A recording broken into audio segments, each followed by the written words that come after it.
네, 시청자 여러분 안녕하십니까? 파이널샷 진행을 맡은 최효은, 신민혁입니다. 네, 오늘은 한 주를 마무리하는 금요일장인데 오늘 양시장 엇갈린 채로 거래가 되고 있습니다. 코스피는 그래도 지수 방어가 계속되고 있습니다. 오늘 강보합 수준에서 거래가 되고 있는데요. 외국인 투자자들이 4천억 원 넘게 코스피 시장에서 매수 스탠스를 나타내면서 관련된 기업들이 상승 탄력을 받아가고 있습니다. 특히나 삼성전자, SK하이닉스 쪽으로 큰 폭의 매수 흐름이 나타나고 있고요. 이에 따라서 IT 투톱 기업들이 코스피 지수를 이끌고 있는 상황입니다. 다만 코스닥은 좀 아쉽습니다. 오늘 0.5% 정도의 하락세 나타내고 있는데요. 역시나 마찬가지로 코스닥 안으로도 외국인과 기관의 수급은 들어오고 있습니다만은 HLB가 하한가를 기록하면서 지수 전체가 좀 끌어내리고 있는 그런 상황입니다.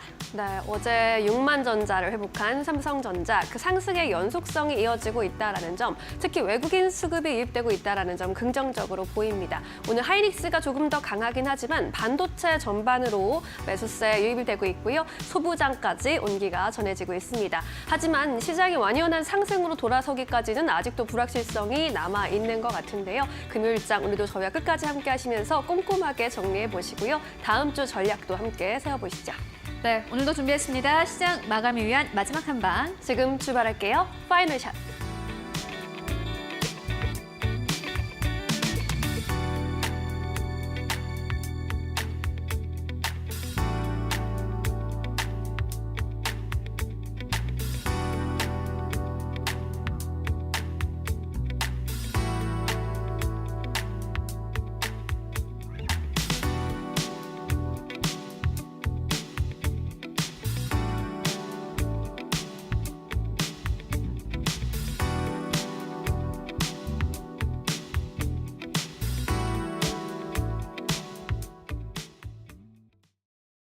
네, 코스피 지수는 여전히 2620선 위에서 거래가 되고 있습니다. 사실 지수만 놓고 봤을 때는 아쉬운 게 없는데 종목 하나하나 들어가 보면은 오늘처럼 아쉬운 장이 있었나 하는 생각도 듭니다. 오늘은 좀 무거운 이야기로 시작을 해볼 텐데요. 여러분들은 돈이 필요하면 돈을 어떻게 마련하십니까? 개인이 돈이 필요하면은 은행에서 돈을 빌릴 수도 있는 거고요. 친구에게 빌릴 수도 있는 거고 부모님에게 빌릴 수도 있는 거고요. 개인이 사실 돈을 마련할 방법은 꽤 많습니다. 그런데 기업은 제도권 안에서 돈을 빌려야 합니다. 기업이 돈이 필요하다면 은행 가서 역시나 빌릴 수 있고요. 뭐 채권을 찍어낼 수도 있는 거고 그리고 이제 한국 시장에서 어떻게 보면은 너무나 쉬운 방법이 돼버린 주식 시장에서 유상증자를 단행해서 돈을 끌어오는 방법도 있습니다. 그런데 이 유상증자라는 제도가 물론 굉장히 좋은 제도이긴 합니다만은 주주들에게 어떻게 보면 좀 피해가 된다라는 점에서 오늘은 참 아쉬운 것 같습니다. 미국에서도 물론 많은 기업들이 유상증자를 단행한 바 있습니다. 대표적으로 미국의 이 영화 체인 기업이죠. AMC 엔터테인먼트, 밈 주식으로도 굉장히 유명한 기업인데 돈이 없어서 유상증자를 단행한 바 있습니다. 그때 주주들에게 굉장한 역풍을 맞았고요. 유상증자를 중단한 바 있습니다. 이뿐만이 아니라 돈을 못 벌고 있는 니콜라, 루시드 이러한 기업들 유상증자를 단행한 바 있습니다. 물론 좋은 기업도 있습니다. 테슬라가 2021년에 유상증자를 단행한 바 있는데 이때 오히려 주가가 올랐습니다. 테슬라라는 기업이 돈이 없어서 유상증자를 하는 게 아니라 이 전기차 업계에서 포션을 점점 더 넓혀가는구나. 사업 영역을 확장을 하는구나 라는 기대감이 나왔고요. 테슬라 주가는 그때 이후로 고공행진 흐름을 보여줬습니다. 물론 기업이 돈이 필요한 이유는 여러 가지일 텐니다. 정말 돈이 없어서 지금 당장 어떻게든 살려야 해서 돈이 필요한 경우도 있겠고요. 이와 반대로 정말 중장기적으로 봤을 때 돈이 필요해서 유상증자를 단행한 것도 있을 텐니다. 하나 에어로스페이스가 아마 후자일 텐데요. 어제 유상증자 관련된 뉴스가 나왔습니다. 어제 장 마감 이후에 나왔고요. 3조 6천억 원대 유상증자를 단행하겠다라고 발표를 했습니다. 오늘 주가 당연히 두 자릿수 이상의 급락세 나타내고 있습니다. 다만 1시 10분을 기준으로 했을 때 외국인 투자자들이 코스피 안에서 1위권부터 5위권까지 봤을 때 가장 많이 사들인 기업 중 하나가 한화 에어로스페이스이기도 했습니다. 증권가에서는 어떻게 보나 봤더니 BNK 투자증권에서는요. 도약을 위한 발빠른 투자 결정이었다라고 긍정적으로 표현을 하기도 했고요. DB에서는 미래 경쟁력 확보를 위한 증자, 신한금투에서는 3조 6천억 원대 유상증자 발표, 단기적인 불확실성 요인, 중장기 효과는 기대. DS투자증권에서는 머리로는 이해되는데 마음은 아프네. 라고 설명을 했고요.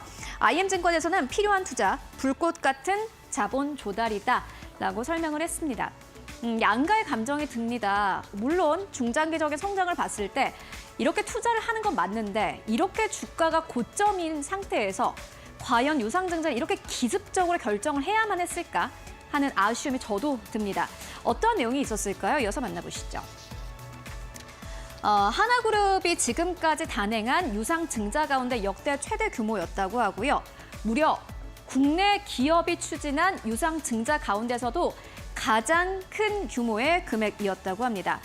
유상증자를 통해서 자금을 얼마나 사용하나 봤더니 해외 방산 쪽에 1조 6천억 원, 그리고 국내 방산 쪽에는 9천억 원 정도, 그리고 조선 쪽에는 8천억 원, 그리고 무인기용 엔진 쪽에서는 3천억 원 정도를 유상증자를 통해서 자금을 사용한다고 합니다. 해당 투자를 통해서 중장기 매출액은 70조 원대 이를 것으로 보여지고요. 영업이익은 10조 원대를 달성할 것으로 기대가 됩니다. 물론 이렇게만 봤을 때는 굉장히 좋아 보이는데 아쉬운 부분 당연히 있습니다. 이어서 만나보시죠. 증권사의 커멘트를 저희가 이렇게 정리를 해봤고요. 사실 아쉬운 게 사실입니다. 시점이나 자금 조달 형태는 아쉽지만은 투자 필요성은 공감한다라고 설명을 했습니다.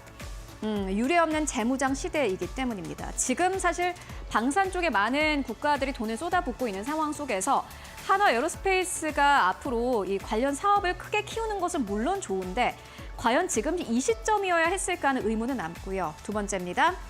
장기적으로는 기업 가치 상승에는 긍정적이지만은 주주 가치 희석은 아쉽다라고 설명한 증권사도 있었습니다. 결국엔 주가가 이렇게 고점에서 유상증자를 진행하면은 주주 가치가 희석될 수밖에 없기 때문에 어떻게 보면은 사실 주주들에 대한 배신이 아닐까 하는 생각까지 드는데요. 세 번째입니다. 주주 가치 희석에 따른 디스카운트 요인은 존재하지만 회사가 제시하는 방향성대로만 진행된다면 이번 유상증자로 인한 주가 하락은 오히려 매수 기회일 것이다라는 투자 의견도 함께 나왔습니다. 증권사의 커멘트에서 전해드립니다만은 사실 이것도 잘 모르겠습니다. 매번 이렇게 증권사에서는 많은 기업들에 대해서 긍정적인 투자 의견을 남깁니다만은 기업이 이렇게 갑자기 기습적으로 유상증자를 단행하게 된다면은 결국엔 피해를 보는 건 주주들일 수밖에 없기 때문입니다. 마지막인데요. 다만 이번에 조달된 자금은 향후 2028년까지 4년에 걸쳐서 투자가 집행된다라면서 연간 투자 목표액은 한 해에 2조 원을 초과하지 않기 때문에 지금 2조 원의 영업이익을 달성하고 있는 한화 에어로스페이스, 즉 이익 체력만으로도 가능했을 것이다라는 아쉬움이 있다라고 설명을 했습니다. 지난해 같은 경우에는 연결 기준으로 했을 때 연간 영업이익이 2조 원대를 넘어갔고요. 이번 해에는 무려 3조 원대를 넘어갈 것으로 보여집니다. 이미 벌어들이는 돈이 많은데 굳이 유상증자를 통해서 돈을 마련하는 게 맞았을까 하는 아쉬움이 든다라는 게 마지막 투자 의견이기도 했는데요. 물론 재무 구조를 건드리지 않고 돈을 가지고 올 수 있다라는 측면에서는 물론 유상증자가 좋긴 합니다만은 이미 기본 체력이 있다라는 것은 굉장히 아쉽습니다.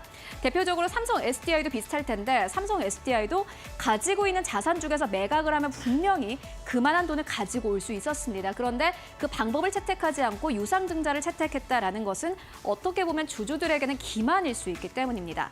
조금 더 자세하게 만나보시죠. 일단 뭐 여러 가지 포인트가 있습니다만은 신한투자증권에서는 이렇게 이야기를 합니다. 15% 할인으로 주주 부담이 가중됐다. 그리고 과연 주식회사 환하의 이 참여가 있을까 하는 그 불확실성도 굉장히 아쉽고요.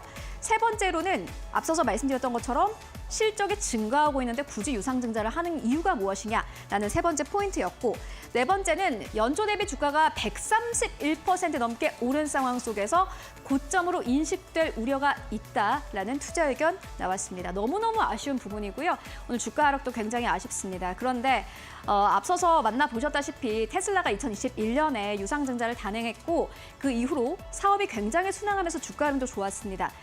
앞으로 긍정적인 부분을 보자면요. 아쉽지만 남은 기대도 있습니다. 금감원의 이복현 원장이 신속하게 승인 의지를 밝히기도 했고 구체적인 자금 사용의 목적이 소명되었을 것으로 추정이 되고 있습니다. 그리고 투자에 따른 실적 효과는 3에서 4년 정도 후에 반영이 될 텐데 단기 급락은 불가피하지만은 중장기 성장 흐름은 유지될 것으로 보인다라는 의견 함께 나왔습니다. 전체적인 시장의 업황 상황 함께 마지막으로 만나보고 가시죠. 결국에는 한화가 이렇게 돈을 대규모 투자한다라는 것은 한화도 어떤 결정을 내린 것으로 보여집니다. 앞으로 방산 쪽에서의 사업이 커질 것으로 보여지고 지금 이 돈을 투입하지 않으면 무언가 불안하다라고 생각을 해볼 수도 있을 것 같은데요. 최근에 한국 기업의 방산 기업들의 주가가 아주 순항을 한 바 있습니다. 그런데 리스크는 없나라고 생각을 해봤을 때 전혀 아닙니다. 유럽 기업들 같은 경우에는 한국의 기업들이 들어오는 것을 굉장히 꺼려하고 그리고 경쟁심을 느끼고 있습니다. 그렇기 때문에 현재 미국과 유럽은요, 현지 생산과 부품 사용 정책을 강화하고 있는데 그렇기 때문에 현재 공장을 가진다라든지 조인트 벤처를 통한 투자는 불가피한 상황입니다. 어떻게 보면 한화 에어로스페이스가 이렇게 유상증자를 단행해서 큰 돈을 마련한 건 불가피한 결정이었다라고 보시면 될 것 같은데요. 그래도 먼 미래를 기대하자라는 투자 의견 공통적으로 나오고 있습니다. 앞으로 한화 에어로스페이스, 오늘 외국인들의 수급이 들어오는 것이 앞으로 주가 반등으로까지 이어질지 함께 체크해 보시면 좋을 것 같습니다. 이렇게 오늘의 시그널 만나보고 왔고요. 그렇다면은 오늘 시장에서 또 주목할 만한 헤드라인 어떤 것들이 있을까요? 이어서 신민영 앵커가 전해드립니다. 네, 종목별로 주목받고 있는 헤드라인들 모아봤습니다. 4가지 헤드라인 함께 살펴보시죠. 첫 번째 뉴스입니다. 삼성전자와 SK하이닉스 오늘 마이크론의 실적 훈풍 소식 속에 상승세 이어가고 있습니다. 마이크론은 2025년도 회계연도 2분기 매출액이 전년 대비 38% 증가한 80억 5천만 달러, 조정 주당 순이익 EPS는 1.56달러를 기록했다고 밝혔습니다. 매출과 EPS 모두 시장 예상치를 상회했고요. 마이크론은 또 인공지능의 산업 확장에 따른 데이터 센터용 반도체 수요가 강세를 보이고 있다고 판단했습니다. 아울러 마이크론 다음 3분기 매출이 88억 달러에 이를 것으로 예상하는 가이던스를 제시했는데요. 이 역시 시장 예상치를 웃도는 수준이었습니다. 이에 따라 반도체 업계에 안도감을 주고 있는 모습입니다. 두 번째 드라인입니다. 네, 중국의 단체 관광객에 대해서 무비자 입국을 한시적으로 허용한다는 소식 전해지면서 여행주 전반에 강세가 포착되고 있습니다. 정부가 올해 3분기 안에 중국인 단체 관광객의 무비자 입국을 한시적으로 허용한다는 소식인데요. 최상목 대통령 권한대행이 어제 경북 경주시에서 주재한 민생경제점검회의에서 중국인 관광객 수 회복이 가속화되도록 중국 단체 관광객에 대한 한시 비자 면제를 3분기 중에 시행하겠다고 밝혔습니다. 정부는 다음 달까지 구체적인 시행 계획을 발표할 예정입니다. 세 번째 뉴스입니다. 이마트가 1분기 어닝 서프라이즈 기대감에 상승세를 나타내고 있습니다. 1분기 영업이익 시장 기대치를 크게 상회할 것으로 예상되면서 매수세가 몰리고 있습니다. 영업이익이 1,446억 원으로 시장 기대치 30% 이상 상회할 것으로 추산되고 있습니다. 한국투자증권에서는 호실적 전망을 이유로 이마트의 목표 주가를 9만 원에서 11만 5천 원으로 27.8% 상향했고요. 섹터 내 톱픽을 유지하겠다고 밝히기도 했습니다. 이렇게 세 번째 헤드라인 살펴보셨고요. 마지막 헤드라인입니다. 가남 신약의 미국 FDA 승인이 불발됐다는 소식 전해졌죠. HLB 그룹주 동반 급락세를 면치 못하고 있습니다. 그룹주 안에서 하한가 종목도 속출하고 있는데요. HLB 리보세라닙의 두 번째 FDA 허가에 도전을 했지만요. 아쉽게도 불발되면서 다음을 기약하게 됐습니다. 오늘 새벽 유튜브를 통해서 리보세라닙 캄렐주맙의 병용요법에 대해서 시판 허가 신청을 받은 미국 식품의약국 FDA가 두 번째 보완 요구 서한을 발송했다고 전하기도 했습니다. 이렇게 4가지 헤드라인 함께 살펴보셨습니다. 네, 이번에는 전문가 전화 연결해서 조금 더 자세한 투자 의견 들어보도록 하겠습니다. 이데일리온 장창민 파트너 연결되어 있습니다. 안녕하세요, 파트너님. 네, 안녕하세요. 이데일리 파트너 장창민입니다. 네, 오늘 여러 가지 이슈들 들려오고 있는데 어떤 소식에 주목하고 계실까요? 저는 오늘 시장에서 반도체주가 강세를 보이다 보니까 오히려 강세를 보이고 있는 이마트의 소식에 좀 주목하고 있습니다. 저도 잘 해결되기를 좀 바라는 내용이긴 하지만 최근 홈플러스 사태가 날이 갈수록 좀 심각해지고 있습니다. 이 때문에 이마트의 경쟁사인 홈플러스의 구조조정 가능성도 높아지다 보니까 이런 내용들 때문에 경쟁 완화로 이런 내용들로 인해서 이마트에 유리하게 좀 작용하고 있습니다. 덕분에 올해 1분기 실적이 시장 컨센서스 대비 30%를 초과할 것으로 내다보면서 목표 주가를 28% 높인 11만 5천 원으로 상향한 증권사도 있었는데요. 게다가 이마트는 오는 26일에 정기주주총회에서 퀵커머스 사업에 대한 내용을 공식 발표할 예정으로 알려져 있습니다. 기존 오프라인 매장을 활용한 퀵커머스는 기존 매장 성장에 긍정적인 영향을 미칠 것으로 내다보면서 일부 매장의 매출 부진을 상쇄할 수도 있을 텐데요. 덕분에 소매유통 관련주들이 대체적으로 좀 상승세가 유지되고는 있는데 이 중에서도 롯데쇼핑을 한번 눈여겨보시면 좋을 것 같습니다. 신동빈 롯데그룹 회장은 롯데 칠성음료 이사회에서 2년 만에 빠지게 되었고 롯데쇼핑 이사회에 5년 만에 복귀하기로 좀 예정이 되어 있는데요. 큰 이슈가 좀 어려울 수는 있겠지만 정기주주총회에서 승인될 경우에는 한 차례 이슈몰이가 될 수 있지 않을까 좀 이런 생각이 있다 보니까 롯데 칠성을 관심 있게 보시면 좋을 것 같습니다. 네, 이마트와 함께 롯데 쇼핑에 대한 긍정적인 의견도 전해주셨습니다. 이 밖에도 오늘 오후장에서 공략주 성격으로 보고 계신 종목은 있으실까요? 네, 오늘은 금요일이다 보니까 좀 안정적인 종목을 말씀드려볼까 합니다. TFE라는 기업이 있는데요. 마이크론은 인공지능 제품 수요의 증가에 힘입어서 시장 예상치보다 3억 5천만 달러 높은 88억 달러에 이를 것이라고 좀 실적 예상치를 좀 발표했었습니다. 덕분에 시간의 거래에서 6% 급등하는 모습도 보이기도 했었는데 최근 엔비디아 이슈로 반도체주들이 상승을 보였었죠. 게다가 마이크론의 실적 훈풍에 대한 소식이 나오면서 삼성전자를 비롯해 반도체주들의 전반적인 상승이 지속적으로 좀 이어지고 있는 상황이기도 합니다. TFE는 반도체 테스트, 공정, 토탈 솔루션을 제공하는 회사로 테스트 자원의 3개 부품을 4개 부분 공정에 모두 공급할 수 있는 국내 유일 기업으로 좀 알려져 있습니다. TFE 매출의 절반 이상이 삼성전자에서 나오고 있고 마이크론 등 인공지능 제품 수요 증가에 따라서 HBM 시장이 본격화되고 있는 내용도 나오면서 TFE의 매출 증가도 자연스럽게 이어질 가능성이 좀 높은 상황입니다. 게다가 작년 말에는 제품 생산 능력 확대를 위해서 143억 원 규모 신규 시설 투자를 결정했었는데요. 이 투자가 올해 실적에 바로 연결되지는 못하겠지만 수요 증가에 발맞춰서 한 발자국 먼저 움직였다고 좀 볼 수 있을 것 같습니다. 그래서 지금 시장에서는 조금 높은 가격대까지 좀 잡으셔도 좋을 것 같고요. 그래서 매수가는 25,500원, 목표가는 22,400원 수준으로 잡고 손절가는 18,700원 이 수준으로 잡고 보시면 좋을 것 같습니다. 이상 이데일리 파트너 장창민이었습니다. 감사합니다. 네, TFE라는 종목 함께 소개해 주셨습니다. 이번에는 외국인과 기관의 선택 어떻게 나타나고 있는지 수급 동향 최훈 앵커와 함께 확인해 보시죠. 네, 먼저 오늘 외국인 투자자들은 코스피 안에서 4천억 원 넘게 담아가고 있습니다. 어떠한 기업들을 사나 봤더니 삼성전자, SK하이닉스 나란히 이름 올리고 있습니다. SK하이닉스 쪽으로 특히나 외국인들의 대량 거래 대금이 들어오는 게 특징이라고 할 수 있겠고요. 세 번째로는 한화 에어로스페이스, 네 번째로는 기아, 다섯 번째로는 현대차 자리하고 있습니다. 자동차 쪽으로도 외국인들의 수급이 들어오는 게 특징이라고 할 수 있겠습니다. 특히나 외국인 투자자들은 반도체, 자동차 업종의 전체 투자 비중을 지난해 7월 이후로 최저치까지 줄인 상황인데요. 오늘 시장에서 매수가 강력하게 들어오고 있고요. 매도하는 기업들 살펴보시면 LG엔솔 가장 첫 번째 자리하고 있고 두 번째로는 KB금융, 세 번째로는 유한양행, 네 번째로는 한화솔루션, 다섯 번째로는 한화비전 자리하고 있습니다. 굉장히 특이한 게 하나 다른 계열사들은 매도하고 있지만 오히려 외국인 투자자들은 오늘의 급락을 매수 기회로 잡는 것 같습니다. 한화 에어로스페이스를 세 번째로 가장 많이 사들이고 있습니다. 이어서 코스닥 안에서의 외국인 수급 만나보시죠. 네, 오늘 코스닥 안에서 외국인 투자자들 코오롱 티슈진 가장 많이 매수하고 있고요. 두 번째로는 HLB 테라퓨틱스, 세 번째로는 삼천당제약, 네 번째로는 안랩, 다섯 번째로는 하나마이크론 자리하고 있습니다.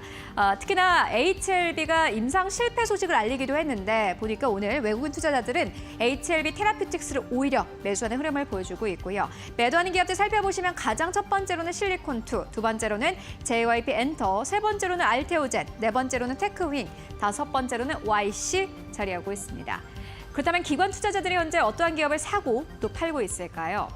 기관 투자자들의 최근의 원픽을 하나 꼽아보자면 KB금융이 될 거였습니다. KB금융 쪽으로 줄매수가 들어오고 있고요. 두 번째로는 현대로템, 세 번째로는 SK스퀘어, 네 번째로는 우선주, 다섯 번째로는 이마트 자리하고 있네요.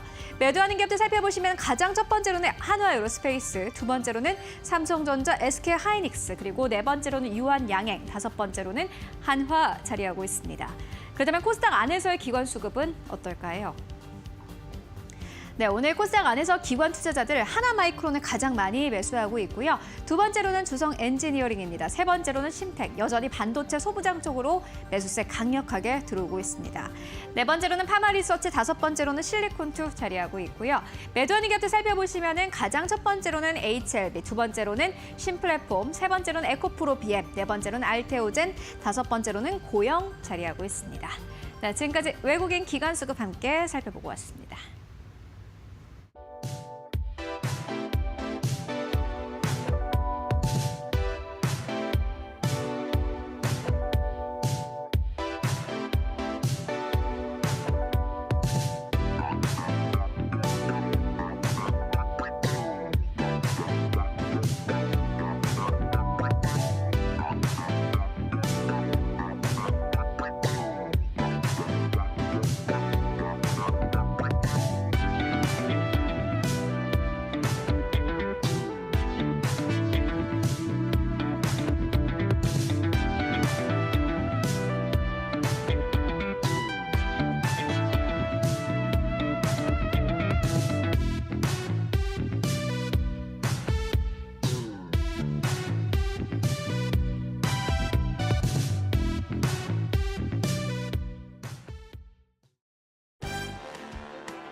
네, 팩트체크 코너로 이어가 보도록 하겠습니다. 오늘은 이데일리의 성주원 법조팀장 모시고 이야기 나눠보도록 하겠습니다. 안녕하십니까? 안녕하십니까?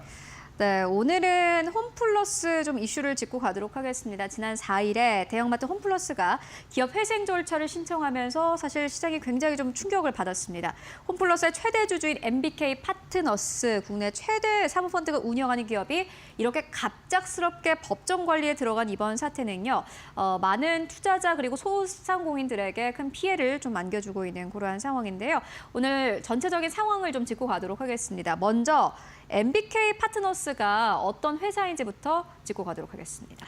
네, MBK 파트너스는 2005년에 김병주 회장이 설립한 아시아 최대 사모펀드입니다. 자산 규모만 300억 달러, 우리 돈으로 치면은 약 43조 원에 달하는 규모인데요. 50개가 넘는 기업에 투자를 했고 기업이나 특정 자산을 인수해서 완전히 소유권을 확보하는 바이아웃 전략이 MBK의 핵심입니다.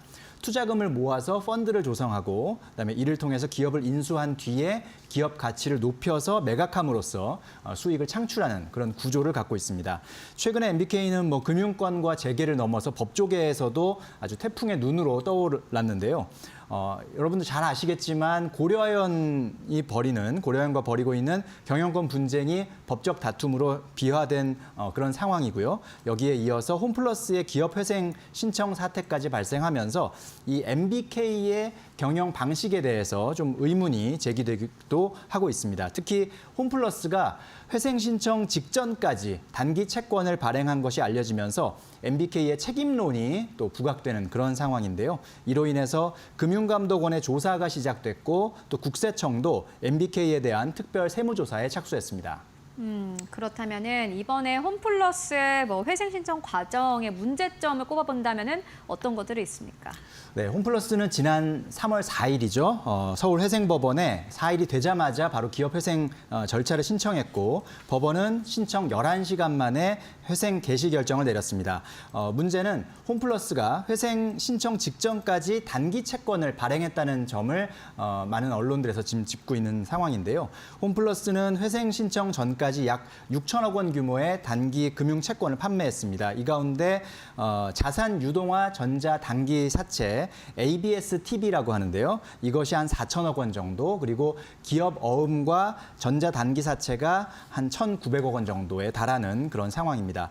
특히 쟁점이 되는 것은 지난달 25일에 신용평가사로부터 신용등급이 A3에서 A3- 내려갈 것을 통보받은 바로 그날 홈플러스가 820억 원 규모의 ABS-TV, 아까 앞서서 말씀드렸던 자산 유동화 전자단기 사채죠. 이것을 발행한 점입니다. 홈플러스 측은 당일 오후에 그 신용평가 예비 평정 결과를 통보받았고 사실 ABS-TV는 그 전날 승인이 완료됐다라고 주장하고 있습니다. 하지만 금융권과 법조계에서는 이 기업 회생 신청이 단 4일 만에 이루어진 점을 감안하면 홈플러스 측이 회사의 심각한 유동성 위기를 몰랐을 리는 없다라는 의견이 지배적인 상황입니다. 위기를 다 알고 있었다라는 게 뭐 문제인 것 같고요. 그렇다면은 이번에 홈플러스 사태로 인한 피해는 누구에게 가장 크게 나타나고 있습니까? 네, 일단 소상공인 그리고 개인 투자자들의 피해가 좀 커지고 있는 그런 상황으로 보여지는데요. 회생 신청으로 원리금 상환이 중단된 이 ABS-TV 자산 유동화 전자 단기 사채는 한 4천억 원대 수준입니다. 또한 홈플러스와 거래하던 수많은 납품업체 또 소상공인들의 결제 대금 지급도 일정 부분 또 지연되고 있는 상황으로 전해지고 있는데요. 특히 카드사가 이 홈플러스의 매출 채권을 기반으로 유동화 작업을 진행한 점이 좀 논란이 되고 있다고 합니다. 투자사들은 카드사의 신용을 믿고 투자를 했는데 카드사는 책임이 없다고 주장하면서 갈등이 확대되고 있는 겁니다. 금감원에 총 22건의 이 홈플러스 채권 관련 민원이 접수됐고 그중에 19건이 현대카드, 롯데카드, 신한카드 등 카드사에 집중돼 있는 그런 상황입니다. 법적으로는 카드사의 책임을 묻기 어렵다라는 분석도 나오고 있습니다. 일단 뭐 사태가 굉장히 심각해 보이는데 그렇다면 이번 사태에 대한 금융당국 그리고 사정기관의 대응은 어떻게 이루어지고 있습니까? 네, 금융감독원은 홈플러스 관련 기업 어흠 그리고 앞서서 말씀드렸던 ABS-TV, 자산 유동화 전자 단기 사채 등을 개인 투자자에게 판매한 증권사에 대한 검사를 또 진행 중입니다.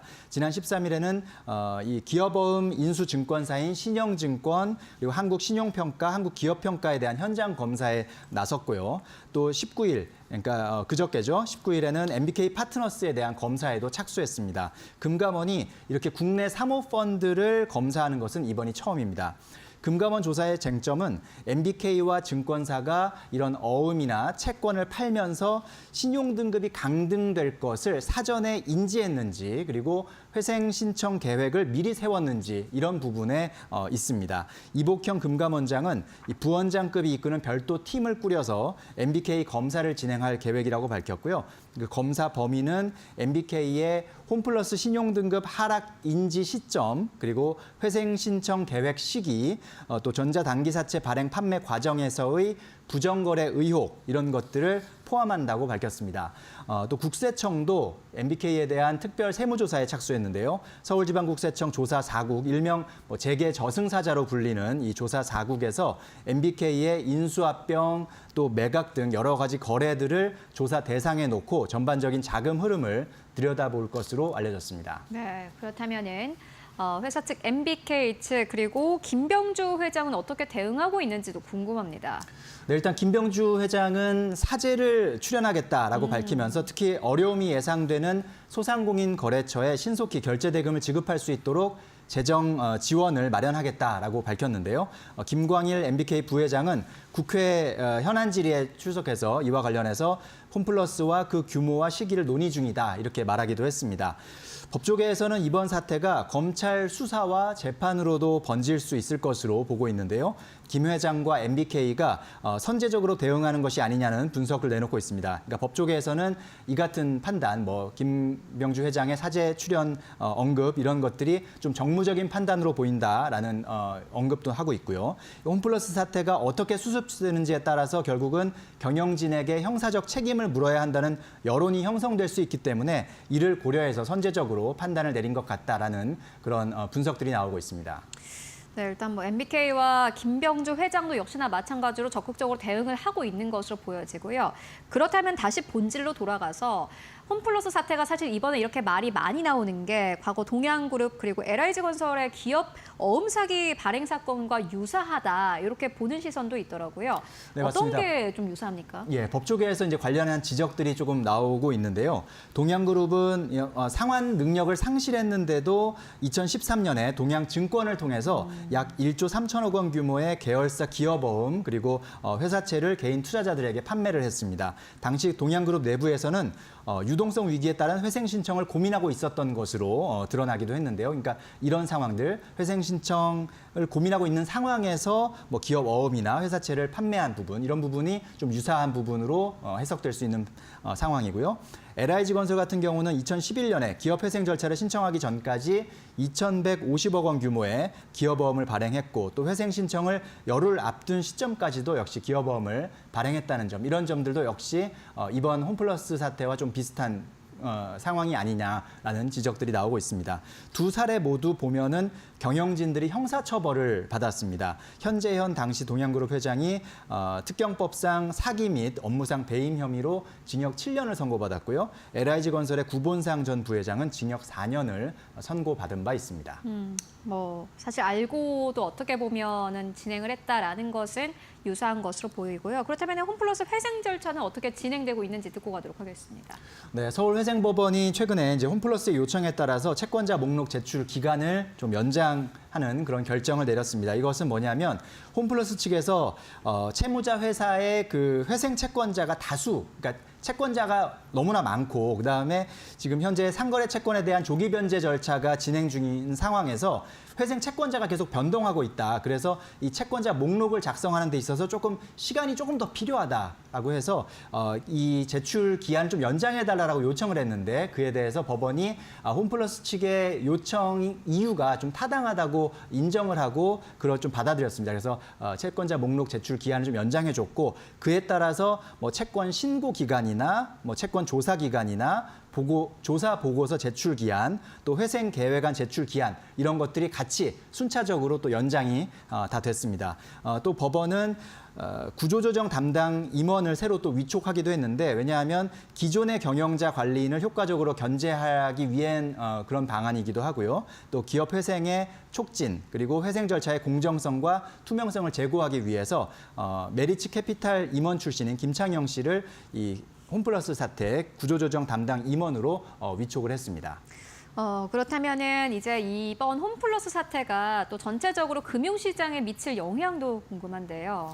네, 홈플러스의 기업 회생 절차가 절차 개시된 것이 크레딧 시장의 최대 현안으로 떠올랐지만 사실 여러분들 많이 이제 기억하시겠지만 3년 전에 강원 레고랜드 사태, 춘천 레고랜드 사태 때도 상당히 이제 크레딧 시장의 이슈가 됐었는데 그때와는 조금 다르다 이런 분석들이 나오고 있습니다.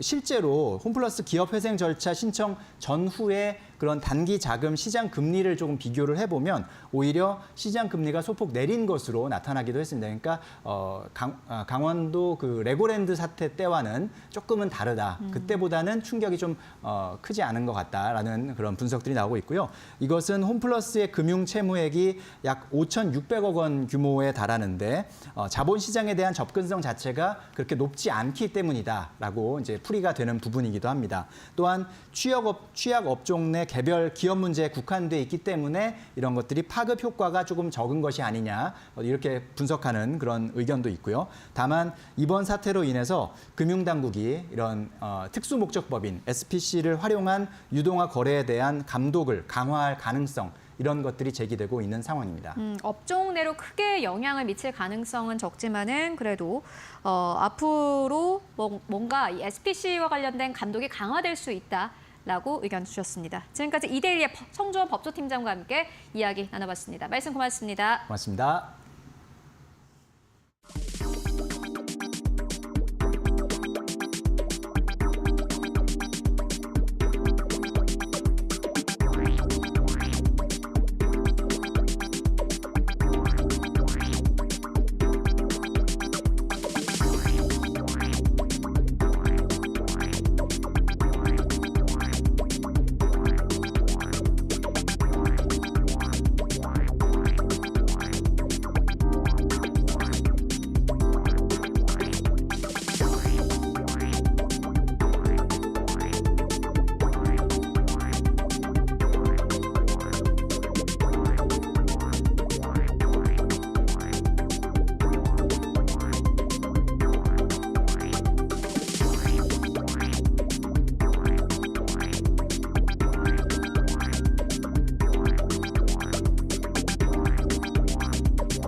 네, 이데일리온 이재선 파트너와 함께하는 만로홈런 시작하겠습니다. 오늘도 답답한 시장을 이겨낼 수 있는 만로홈런 종목들 찾아보시죠. 파트너님 안녕하세요.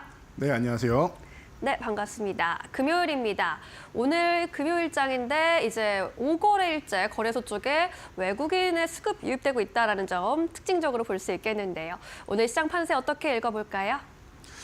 네, 5거래일째 외국인 수급이 들어오고 있다라는 것, 외국인이 기환한다라는 것은 자연스럽게 우리 시장에 긍정적인 요소를 몰고 오는 것이죠. 그동안 작년에 7월 11일부터 해서 꾸준히 매도 일색으로 대응해왔던 외국인들이 지금 우리 시장을 이제 긍정적으로 보기 시작했다라는 것, 그리고 그 중심에는 삼성전자가 있다라고 기존부터 말씀을 드렸습니다. 사실 뭐 지난주부터 말씀을 드려왔었는데 그 부분이 이제 현실화가 되었다라는 것 여러분들이 생각하시면 될 것 같습니다. 자, 그래서 우리 시장 이제 금요일 주말을 앞두고 여러분들이 많은 생각들이 드실 텐데요. 뭐 여러 가지 이제 좋은 이슈도 있고 안 좋은 이슈도 있고 이제 혼재하는 시장인 것 같습니다. 그 가운데 우리 주말만 되면은 최근에 올해라고 하는 게 맞겠죠. 올해 내내 주말만 되면 나오는 게 트럼프 이슈가 아닌가 싶습니다. 금요일부터 이제 일요일까지 뭐 그렇게 할 말이 많은지 이 입으로 외교를 하는 분이다 보니까 뭐 그런 것 같아요. 그래서 주말은 이제 트럼프의 이제 소식을 들으면서 여러분들이 보내셔야 되는데 별로 나는 듣고 싶지 않다 하시는 분들은 사실 크게 신경 안 써도 된다. 6월까지가 원하는 것들을 이루는 목표고 4월 2일까지 1차적인 부분을 달성하는 게 목표이기 때문에 그 부분에 대해서만 큰 그림만 여러분들이 알고 가시면 된다라는 겁니다. 또 이제 공매도 재개가 얼마 안 남았어요. 그럼에도 불구하고 외국인들이 돌아오고 있다는 거 여러분들이 생각하셔야 됩니다. 제가 기존부터 말씀드렸지만 공매도 같은 경우는 순기능과 역기능이 있는데 계속 안 좋은 기능들만 또 악용하는 부분들만 얘기해서 그러지 순기능 부분이 분명히 있습니다. 그렇기 때문에 이제 외국인들 같은 경우에는 공매도가 재개가 돼야지 또 우리나라 시장에 들어올 수 있는 여건이 된다라고도 말씀드렸는데 이 부분도 영향을 좀 끼치는 것 같습니다. 그래서 제가 3월 하순에서 이제 4월 정도 되면은 이제 코스피도 좀 좋아질 수 있습니다. 그 전까지는 코스닥이 더 좋습니다. 라고 말씀드렸는데 그런 흐름이 지금 시장에 좀 연출되고 있지 않나 싶습니다. 그리고 또 중요한 소식이 하나 있죠. HLB 그동안 많은 분들이 기대하셨고 저도 많이 기대를 하고 있었는데 딱 하나 이제 리스크가 있는 게 항서제약이 중국 기업이다라는 거였는데 이 부분에 대해서 항서제약이 어떻게 보면은 정보 교란을 했는지 아니면은 FDA에서 중국 기업이라서 지금 관세 전쟁하고 있는 타겟이 중국인데 이 부분을 허가하기에는 조금 애매한 상황이라서 FDA가 워낙 뭐 보수적인 집단입니다. 그렇기 때문에 이제 다시 한번 지연을 시키는 것인지 이 부분에 대해서는 정확하게 우리가 알 수는 없지만 결과적으로는 좀 실망스럽게 나왔죠. 그래서 조금 더 기다리셔야 된다라고 보면 될 것 같습니다. 관련 사항에 대해서는 제가 오늘 새벽 5시 30분 정도에 이미 교육방에 영상을 통해서 다 올려드리고 글로도 정리해 드렸으니까 여러분들이 보시면서 싹 정리하시면 될 것 같아요. 대응 전략까지 다 올려드렸으니까 체크하시면 될 것 같고요. 그래서 계속 말씀드린 게 단기 급등 종목들 차익 실현하는 게 중요하다라고 누누이 여러분들께 말씀드리고 있습니다. 오늘 같은 경우도 하나그룹에서 뭐 유증 얘기가 나오면서 이제 여러분들이 또 이거 배신감 느끼나 아니면은 뭐 이게 맞는 거냐 미래를 위한 투자인 거냐라고 고민을 많이 하실 텐데 과거에 뭐 삼성테크인부터 시작해서 인수할 때마다 유증을 많이 해왔던 기업이죠. 그래서 본인들도 돈을 많이 들고 있지만 주주분들께도 이제 함께 이제 부담을 시키는 이런 부분 때문에 이제 과거부터 좀 얘기는 있었는데 중요한 건 이거 같아요. 지금 하나그룹 같은 경우에는 조금 쉬었다가도 이상할 게 없는 구간이다라고 보면은 그런 구간에서 사실 이런 이슈가 아니라 자연스럽게 쉬는 게 좋은 거지만 뭐 핑계거리 하나 만들었다 정도로 생각하시면 될 것 같습니다. 그래서 그 유증 이후에 유증 물량을 좀 소화한 다음에 다시금 상승할 수 있는 여건은 나온다라고 생각하면은 이 과정만 지키면 된다라는 게 다시 한번 여러분들 검증이 되는 것 같습니다. 단기 급등한 종목들 그리고 추세적으로 올라가는 종목들 뭐 차익 실현을 조금씩 하면서 그러니까 한 번에 다 매도하는 게 아니라 일부 비중 조절을 하면 되는 거죠. 100% 이상 오른 종목들 같은 경우에는 한 20-30% 정도 이제 저항 구간에서 줄였다가 돌파하면 재매수한다거나 이런 식으로 기술적으로 좀 대응할 필요는 있다라고 누누이 말씀드리는 게 바로 이런 부분입니다. 그리고 나서 눌림목에서 다시 매수하면 된다라는 겁니다. 뭐 자세한 내용들 같은 경우에는 제가 또 영상을 올려드리거나 게시물로 여러분들께 그 교육을 해드리도록 할 테니까요. 여러분들이 오셔가지고 함께 하시면 될 것 같고요. 자, 차트 보면서 이제 코스피 코스닥 지수 간단하게 보겠습니다. 5거래일 연속으로 외국인이 매수를 들어왔다라고 조금 전에도 말씀해 주셨는데 그 흐름 자체가 지금 너무나도 좋게 흘러가고 있죠. 보시면은 제가 이때도 작은 이중바닥성 움직임, 너무 작아서 사실 이거 이중바닥이라고 하기에도 그냥 눌렸다가 그냥 가는 거다 보시면 되는데 그렇습니다. 파동으로 보더라도 이 바닥권에서부터 상승 그리고 휴식, 상승, 휴식 그리고 다시 한번 넘어가면은 이런 아름다운 파동, 아주 잔잔한 파동을 그리면서 가는 거죠. 속도가 빠르지 않은 게 오히려 여러분들께는 더 이득이 되고 좋은 거다라고 말씀드렸습니다. 중장기적으로 계속 수익을 볼 수 있다라는 거예요. 지수만 쭉 날아가면은 일부 이제 주도주 보유하신 분들 같은 경우는 굉장히 좋겠지만 그 핵심 주도주를 보유하고 계시지 않은 분들 같은 경우는 순환매가 안 돌아가지고 굉장히 어렵게 내 종목만 안 올라간다라고 하면서 소외감을 느끼게 됩니다. 오히려 이런 지수권 움직임이 굉장히 긍정적일 수 있고 여러분들한테는 도움이 된다라고 보시면 될 것 같아요. 그래서 지금 뭐 적절한 구간에 있고 2,650에서 2,700 사이를 돌파하는 게 이제 추가적인 상승을 위한 이제 기본이다라고 말씀드렸죠. 2,700 넘어가는 게 이제 지하에서 1층으로 지상으로 올라가는 거다라고 보시면 됩니다. 자, 코스닥으로 넘어가서 보면은 최근에 코스닥이 굉장히 좋았었는데 코스피가 상대적으로 좀 더 좋죠. 삼성전자의 수급이 쏠리면 자연스러운 이치다라고 말씀을 드렸습니다. 이때는 코스닥이 살짝 쉬어가도 괜찮아요. 그래서 어떻게 보면은 코스닥 보유하고 계신 분들이 조금은 실망스러운데요. 지금도 코스닥이 더 많이 갔으면 좋겠는데요. 라고 생각할 수 있지만 오히려 지금 코스피가 강해지고 외국인이 돌아오는 게 코스닥도 중장기적으로 더 좋은 겁니다. 그래서 코스닥만 움직이고 코스피가 잘 못 움직이면 어떻게 돼요? 지수가 코스닥이 올라가다가 800포인트대에서 다시 한번 꼬꾸라지게 되고 다시 코스피랑 키를 맞추게 됩니다. 그런데 코스피가 지금 이렇게 올라오고 있죠. 그래서 형님, 동생 앞서거니 뒤서거니 하면서 같이 밀어주고 끌어주고 하면서 가게 된다라고 하면은 진정으로 반등이 끝이 아닌 상승장 흐름으로 넘어갈 수 있다라는 거 여러분이 다시 한번 생각하시면 될 것 같아요. 그래서 실망할 필요 없다. 730포인트 이 구간도 말씀드렸듯이 한번 밀렸고 그리고 나서 살짝 흔들면서 이중바닥성 움직임 만들고 회복되면서 이제 780포인트 돌파 가능성 매우 높다라고 기존에도 말씀을 드렸는데 저는 그 흐름을 가능성 높게 보고 있으니까 여러분들도 이제 일희일비하지 마시고 편안하게 780으로 향해 가고 있고 이 구간도 강력한 저항 구간이었는데 이 구간을 조금 더 쉽게 뚫어낼 수 있겠구나 정도까지만 생각하시면 될 것 같습니다. 자, 그래서 오늘 금요일입니다. 여러분들 금요일만 되면 제가 놀고 먹자라고 많이들 말씀을 드리는데 이 추운 기간에는 밖에 나가기가 싫어요. 그래서 이불 밖은 위험해라는 말도 나오고 그 관련해서 섹터도 많이들 정리해드리고 했었는데 이제는 봄바람이 살랑살랑 불기 시작합니다. 어제 오후부터 해가지고 살살 이제 날씨가 풀리면서 주말에는 또 날씨가 좋다라는 얘기가 계속 나오고 있죠. 앞으로는 이제 여러분들이 이렇게 보이다시피 AI가 여러분들 예쁘게 그려준 그림인데요. 이렇게 캠핑도 가시고 뭐 외부로 이제 활동을 할 수 있는 그런 시기가 오는 것 같습니다. 따뜻한 봄바람이 불고 꽃향기가 가득한 곳으로 여러분들이 이제는 외출을 하면서 건강도 좀 챙겨봐야 되는 시기가 아닌가 싶어서 관련주들 여러분들이 집중해 보셔야 되지 않을까 싶어서 준비를 했습니다. 금요일은 언제나 놀고 먹자. 그런데 놀고 먹기만 하면은 안 되겠죠. 건강도 같이 챙겨야 된다라는 측면에서 이번에는 밖으로 한번 나가봅시다라는 측면에서 섹터를 준비했으니까 오늘도 종목들 그리고 말로 없는 종목까지 여러분들이 관심 가져주시고 응원 많이 해주시기 바랍니다. 네, 이제 슬슬 봄바람도 불고 좀 있으면 이제 꽃도 필 텐데 나가 놀아야 할 시점이 다가오고 있죠. 놀고 먹자 테마 안에서 어떤 종목들 꼽아주셨을지 안타, 2루타, 3루타로 살펴보도록 하겠습니다. 먼저 나가려면 우리나라 사람들은 옷부터 삽니다. 그래서인지 화승 엔터프라이즈 꼽아주셨습니다. 주요 고객사로 아디다스 보유하고 있는데 성장성 높게 보고 계신 걸까요? 네, 맞습니다.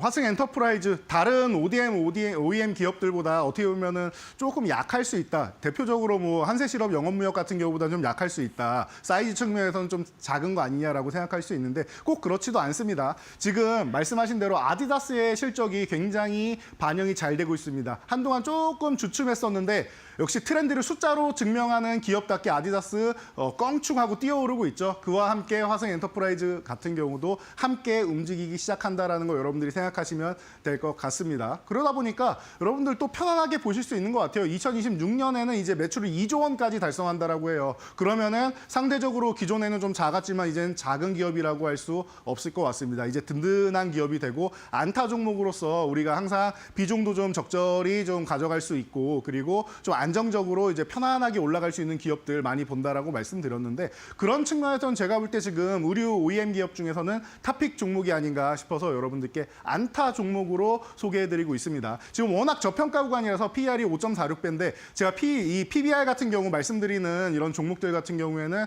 그동안 원익홀딩스부터 시작해서 좋은 움직임 보였던 종목들 많이 나왔던 거 기억하실 겁니다. 그래서 상대적으로 이 업종 내에서 낮은 PBR을 기억하고 있다. 코로나19 수준으로 저평가를 받고 있다라고 하면 화석 엔터프라이즈를 빼놓고 얘기할 필요는 없을 것 같습니다. 꼭 들어가야 되는 기업이라 생각하고 말씀드린 대로 의류 OEM 탑픽 종목이니까 여러분들이 편안하게 좀 비중 있게 가져가 보실 만한 종목이 아닌가 싶습니다. 네, 화승 엔터프라이즈 앞으로 아디다스의 성장성 등과 함께 주목해 볼 만한 의류주로 꼽아주셨으니까요. 눈여겨보셔도 좋을 것 같습니다.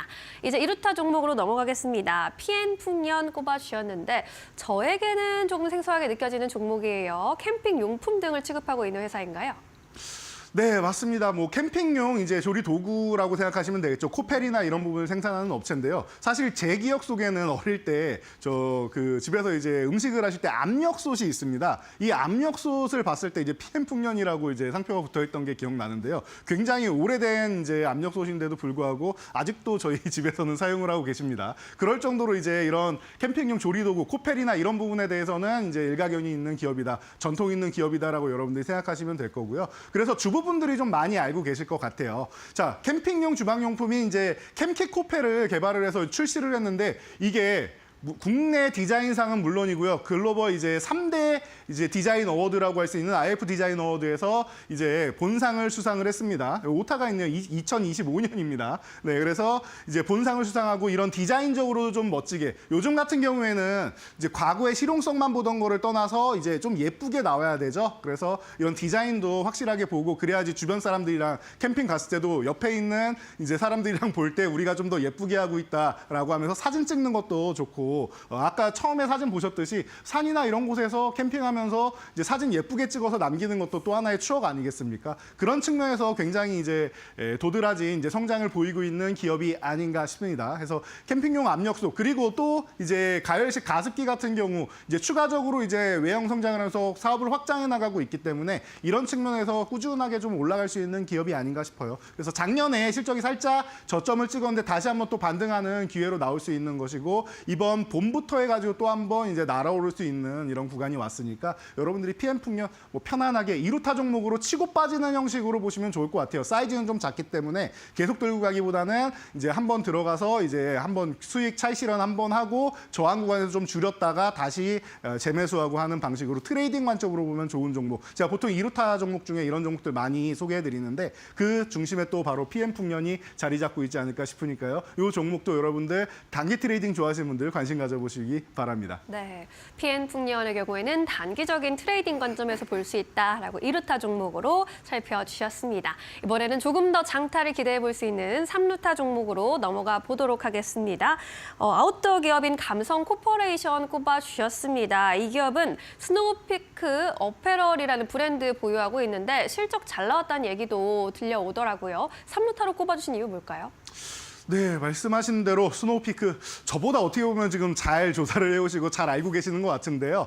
그렇습니다. 이 기업이 지금 실적이 굉장히 이제 우상향하면서 어떻게 보면 캠핑계의 에르메스다라는 얘기까지도 듣고 있어요. 그만큼 이제 명품이다라고 얘기를 듣고 있는데 이제 일본 브랜드인데 이 부분이 이제 우리나라에서 이제 라이선스를 가지고 있으면서 동남아까지 진출하는 이런 부분을 준비하고 있다라고 하기 때문에 글로벌 시장으로 뻗어나가는 건 아주 자연스러운 흐름이 아닌가 싶습니다. 그래서 작년에 사상 최대 실적 나왔다라고 방금 말씀하신 대로 좋은 실적 보여줬고 올해도 추가 성장 내년까지도 계속 성장할 가능성이 높아진다라는 거 생각하시면 될 것 같아요. 그리고 여러분들 사진 보시면 옆에 우리가 잘 알고 있는 캐릭터가 하나 있죠. 헬로키티가 있는데 헬로키티랑도 이제 서로 조인해서 MOU를 맺어가지고 같이 상품을 출시하면서 이제 서로 이제 동반 성장한다라고 합니다. 그런 측면에서 앞으로도 조금 더 이제 다양한 이제 고객층을 이제 끌어모을 수 있다라는 측면을 보면은 실적이 꾸준하게 올라간다라는 거 그리고 앞으로 더욱더 브랜드 가치가 올라간다라는 거 여러분들이 생각하신다라고 하면은 감성 코퍼레이션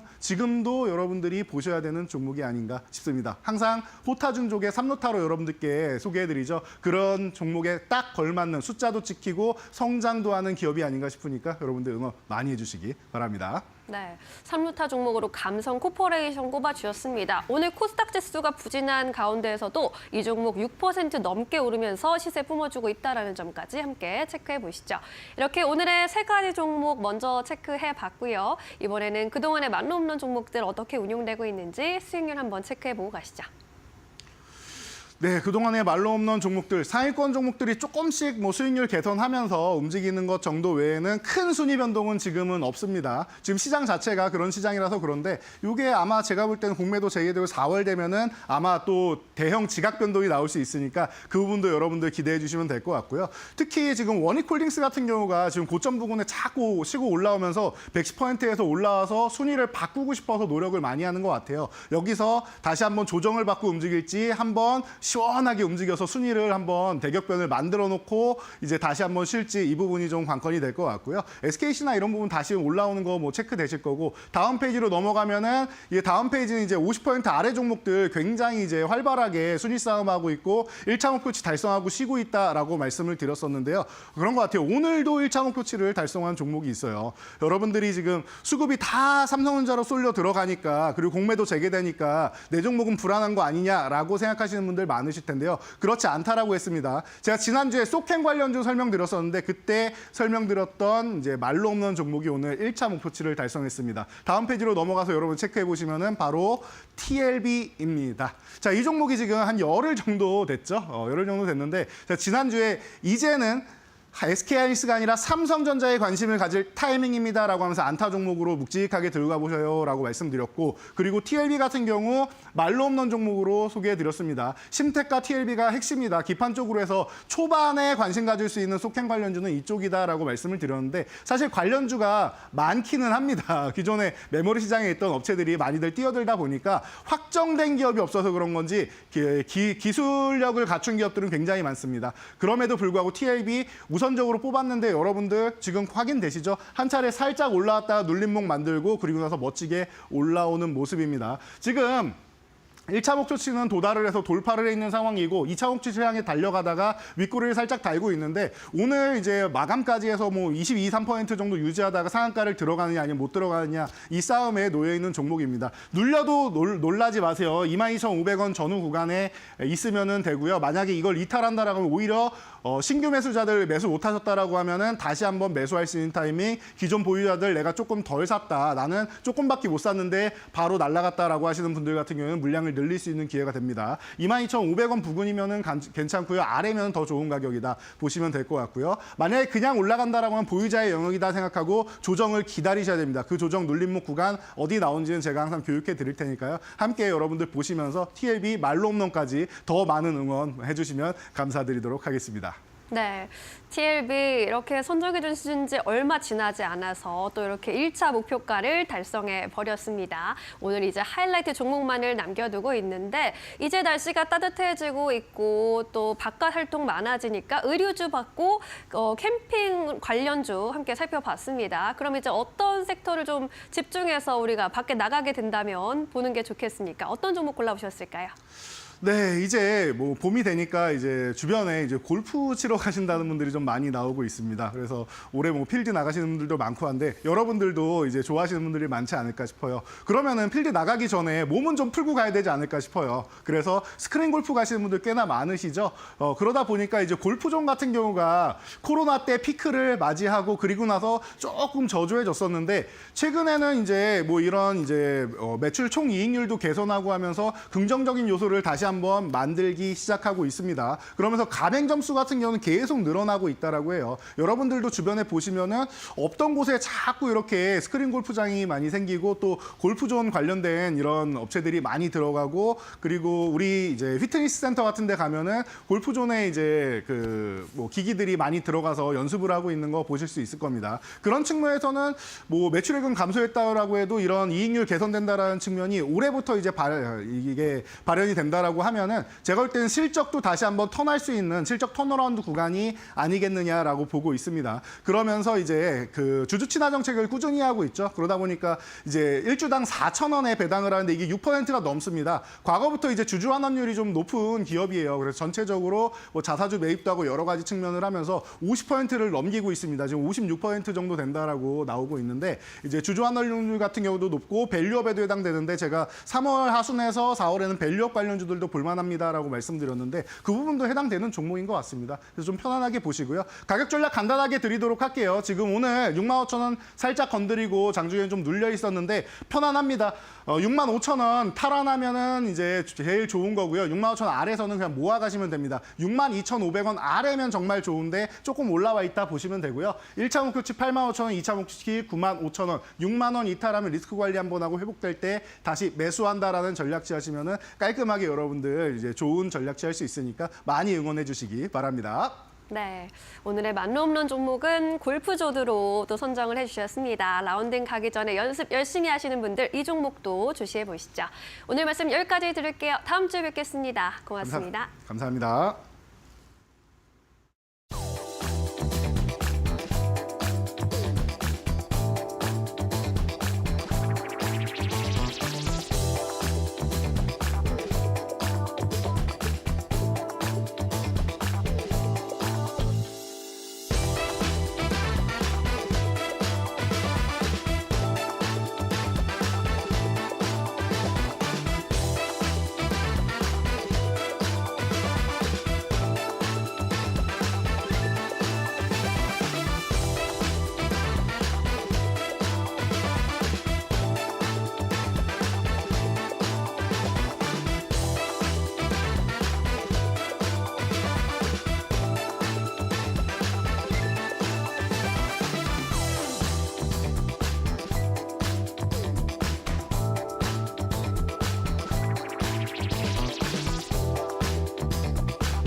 네, 마켓 무버입니다. 이번 주 코스닥 시장은요, 제약바이오주의 전반적인 투심이 위축되면서 약세를 면치 못하는 흐름 가져가고 있는데요. 제약바이오주 섹터의 이슈들 좀 함께 점검해 보도록 하겠습니다.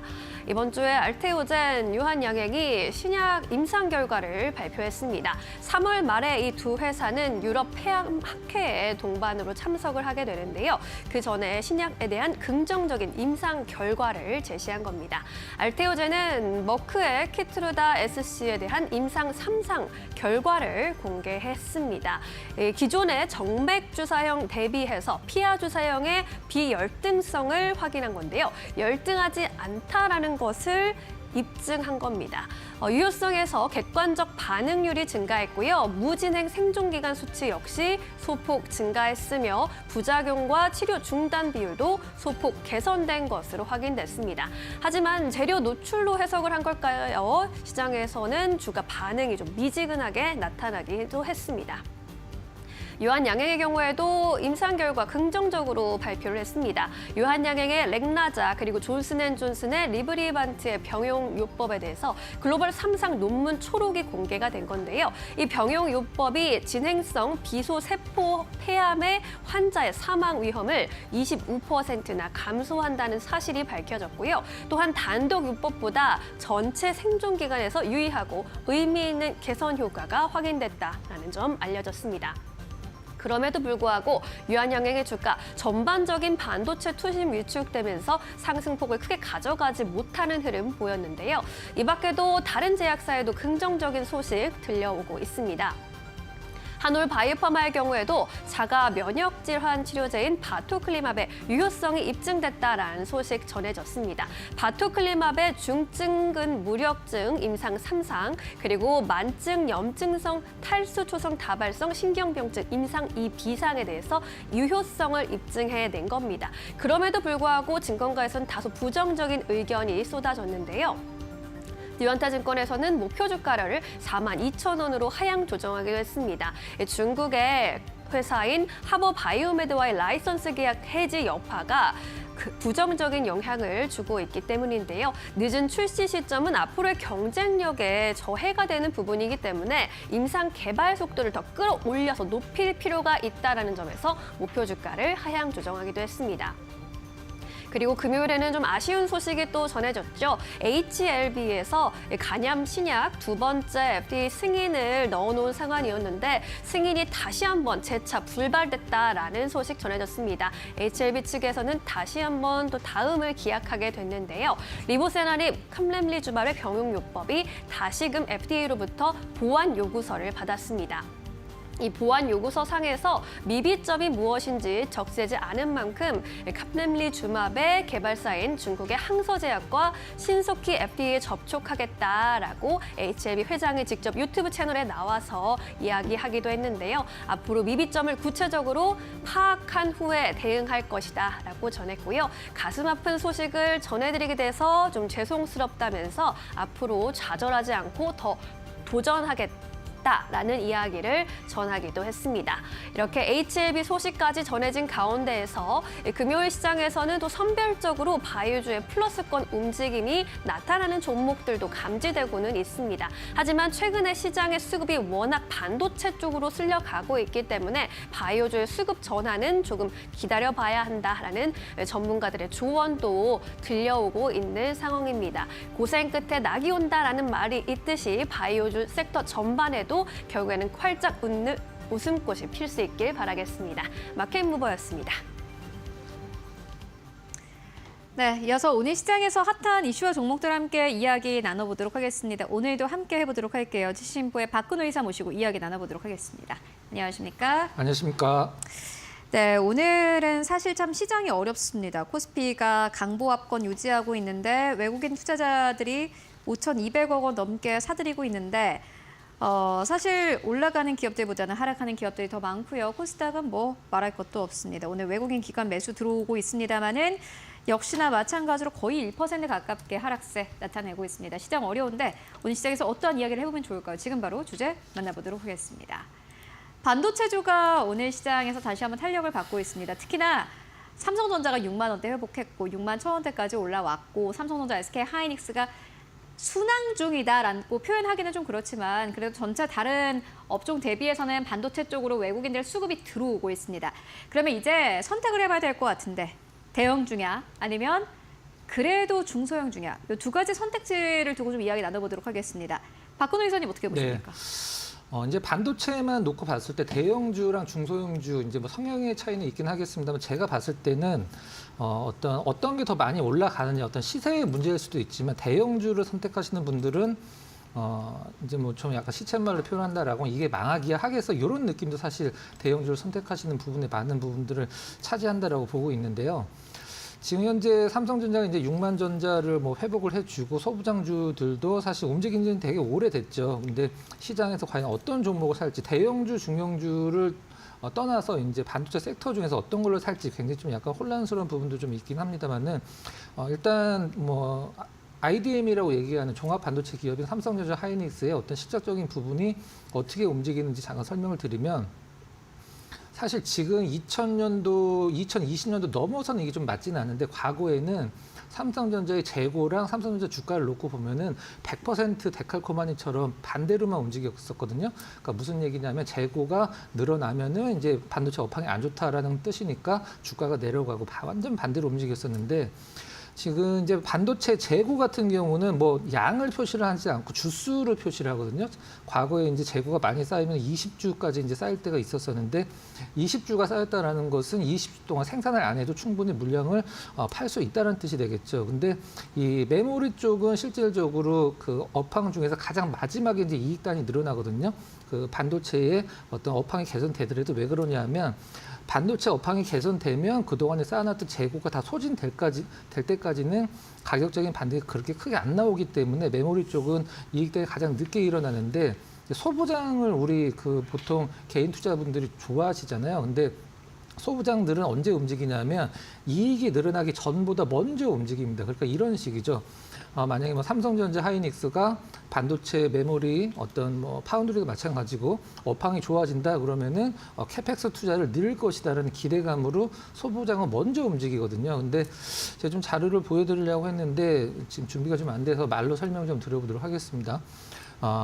삼성전자나 뭐 대용주를 사느냐 소부장을 사느냐 지금 논란이 할 필요가 없는 게 왜 그러냐면 역사적으로 소부장들이 전반적으로 주가 상승이 더 높았었거든요. 그걸 이제 알 수 있는 게 무엇이냐 하면 ETF 중에 이제 소부장 ETF가 있어요. 실질적으로 뭐 몇 개가 있긴 합니다만은 AI 소부장 ETF를 보면은 반도체 우리나라에서 네노라는 전공정, 후공정 기업들이 다 들어있거든요. 근데 그것과 이제 삼성전자나 하이닉스 주가 차트를 합성해서 보면은 거의 같은 궤로 움직이긴 합니다. 같은 궤로 움직이는데 올라갈 때는 소부장 ETF가 월등하게 높게 올라갑니다. 떨어질 때는 뭐 좀 약간 뭐 더 떨어질 때도 있긴 합니다만은 우리는 뭐 떨어지는 걸 염려하는 게 아니라 올라갈 때 얼마나 올라가느냐가 중요한 상황이 있잖아요. 그러니까 정리를 하면 일단은 전공정 같은 경우는 메모리 업황을 많이 따지고 이제 후공정 같은 경우는 파운드리 업황을 많이 따지는데 지금 시장에서 움직이는 종목은 낸드향 일단 그 공정 쪽에 해당하는 기업들이 많이 움직이고 있거든요.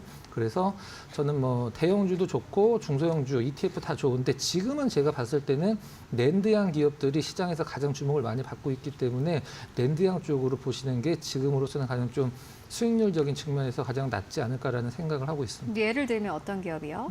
지금 낸드 쪽에서 가장 많이 낸드 향 기업 쪽에서 많이 움직이는 기업들이 오늘 이제 뭐 KNJ나 아니면 어제 월덱스나 이런 기업들이 이제 애프터마켓 쪽에서 완벽하게 낸드 향 기업들이거든요. 그래서 그런 기업들이 앞으로 봤을 때는 뭐 중국 향도 상당히 좀 괜찮고 실적도 괜찮고 오늘 반도체 중에서 움직이고 있는 KNJ 같은 경우는 1월 달에 어떤 리포트 제목이 상당히 좀 인상 깊었었는데 일단 뭐 낸드향 업황이 안 살아난다 하더라도 지금은 극심한 초저평가라는 이제 제목을 달고 리포트가 나오기도 했었거든요. 그래서 뭐 꼭 KNJ를 보자는 게 아니라 뭐 KNJ, 뭐 하나모티, 그다음에 뭐 TCK 이런 이제 낸드향 기업들이 지금 시장에서 나름대로 굉장히 좀 견조한, 좀 번갈아 가면서 움직이는 것 같아요. 그래서 한 종목 좀 들어가시는 것도 나쁘지 않아 보입니다.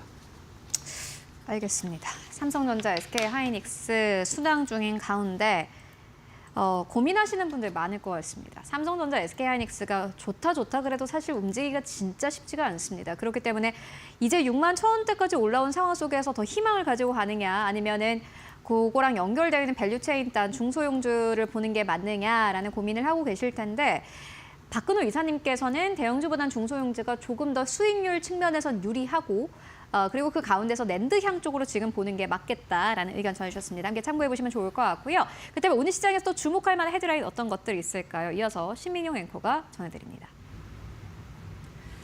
네. 안 그래도 어려운 시장에 다소 난감하고 고민스러운 이슈가 하나 더 던져졌습니다. 한화 에어로스페이스의 유상증자 이야기인데요. 유상증자 이야기가 나오면서 기존 주주들의 실망을 반영하듯 에어로스페이스의 주가 하향 곡선을 그리고 있고요. 잘 나가던 한화그룹주 전반의 분위기가 좋지가 않습니다.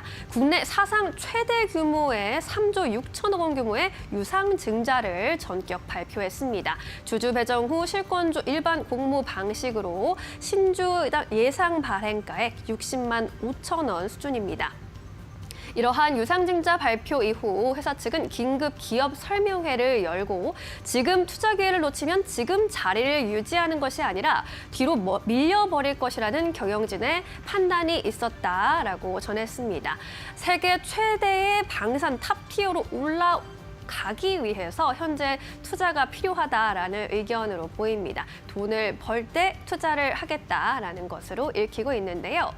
이러한 결정을 두고 증권가에서는 투자의 방향에 대해서는 타당하다고 평가하지만 이 자금 조달 방식으로 유상증자를 택한 것이 아쉽다라는 의견 들려왔습니다. 회사의 현금 흐름만으로도 충분히 충당할 수 있는 투자인데 주주가치 해석에 따르는 유상증자를 굳이 할 필요가 있었을까라는 의견들인데요. 자세한 의견들 증권사별로 어떻게 나오고 있는지 점검해 보시죠.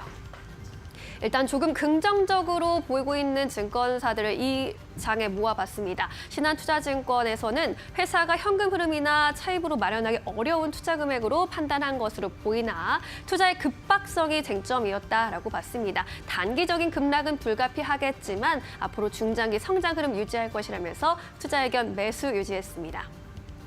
DB금융투자에서는요, 주주들의 우려가 높아지지만 외형 성장 계속하고 있으면서 주주 친화적 정책을 이어간다면 중장기적인 투자 포인트 유효하다면서 역시나 매수 의견 가져갔습니다.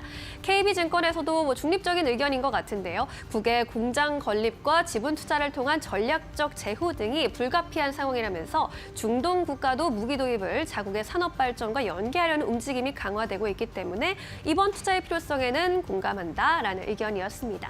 하지만 노골적으로 실망감을 표출하면서 투자 의견을 하향 조정한 증권사들도 이렇게 많이 있었습니다. 먼저 삼성증권에서는 추가적인 상승 여력을 정당화하기 위해서는 구체적인 지분에 대한 투자 대상과 그 예상 효과에 대한 정보가 필요하다면서 그때까지는 불확실성이 존재한다라고 봤습니다. 따라서 투자 의견을 보류, 홀드로 끌어내렸습니다. 다올투자증권에서도 올해 연결 영업이익이 3조 5천억 원, 여기에 더해서 또한 꾸준한 이익으로 투자금을 충분히 조달할 수 있을 것으로 보인다면서 투자 의견을 보유로 낮췄습니다. 그러면서 현 적정 PER 20배를 유지할 대단한 투자가 집행되는지 지켜보겠다라고 전하기도 했습니다. 마지막으로 DS투자증권도 투자 의견 하향 조정해냈는데요. 현재 회사가 넘어야 할 산은 매출 증가율을 넘어서는 수주 잔고 성장률인데 대신에 유상증자를 통한 M&A로 장기 성장 그림을 보여주는 것은 투자자들의 우려를 낳을 수밖에 없다면서 투자 의견을 중립으로 내려잡았습니다. 하나에어로스페이스, 취지는 좋겠지만 앞으로 투자에 대한 정당성을 보여주지 않는 이상 증권사들의 마음을 돌리기는 쉽지 않아 보이는데요. 전반적으로 긍정적인 흐름을 가져가던 주가가 고점 부근에서 이러한 결정으로 꼬꾸라진 것도 투자자 입장에서는 굉장히 아쉬운 부분입니다. 앞으로도 곱지 않은 시선을 감내해내야 할 것은 하나에어로스페이스의 몫으로 보입니다. 지금까지 마켓무버 전해드렸습니다. 네, 이어서 오늘 시장에서 핫한 기업들 하나하나 살펴보도록 하겠습니다. 오늘 박근우 이사님께서 첫 번째 기업으로 BGF 리테일을 준비를 해주셨는데 보니까 주가가 오늘 2% 넘게 상승 탄력을 받아가고 있고 외국인과 기관 수급 보고 좀 놀랐어요. 10거래일 동안 거의 외국인 기관이 끊임없이 샀고 외국인 같은 경우는 하루 빼고 샀고요. 10거래일 전에 외국인 보율이 28%대였는데 29%대까지 올라온 상황이고 앞으로 기대해 볼 수 있을까 하는 생각도 듭니다. 사실 BGF 리테일이 시장에서 큰 관심을 받지 못했잖아요. 네, 맞습니다. 어떻게 보십니까? 지금 우리나라에서 이제 보통 유통이라고 하면 한 3개 정도를 볼 수가 있죠. 오프라인 유통 기준으로 이제 백화점, 마트, 편의점을 볼 수 있는데 일단 이 백화점, 마트, 편의점 중에 유통 업계 중에 유일하게 지금 성장하고 있는 업계가 이제 편의점 업계거든요. 근데 편의점도 경쟁이 굉장히 심하지 않나요? 편의점끼리 경쟁은 굉장히 심하죠. 그렇죠. 이제 GS랑 CU랑 이제 한 14,000개 정도 되고 이마트 24가 한 1,000개 정도까지 이제 올라왔는데 일단은 뭐 엄청나게 성장을 한다라기보다는 지금 일단 유통 쪽이 시장에서 좀 약간 관심을 받고 있고 그다음에 우리가 이런 거 있잖아요. GS에서 이게 많이 팔린다. 그다음에 뭐 CU에서 이게 많이 팔린다. 그것과 관련돼서 지금 CU 쪽에서 좀 약간 모멘텀이 될 부분들이 있고 그다음에 앞서서 말씀해 주셨듯이 수급도 굉장히 좋은데 네. 좀 한 박자 좀 약간 늦은 듯한 느낌이에요. 어제 이거를 하려고 하다가 좀 약간 살짝 조정 주면은 소개를 시켜드릴까 했는데 오늘도 나쁘지는 않은 상황이고요. 네, 좋습니다. 네, 일단 뭐 24년도에 비수기였었는데도 실질적으로 이제 굉장히 좀 선방을 좀 했었죠.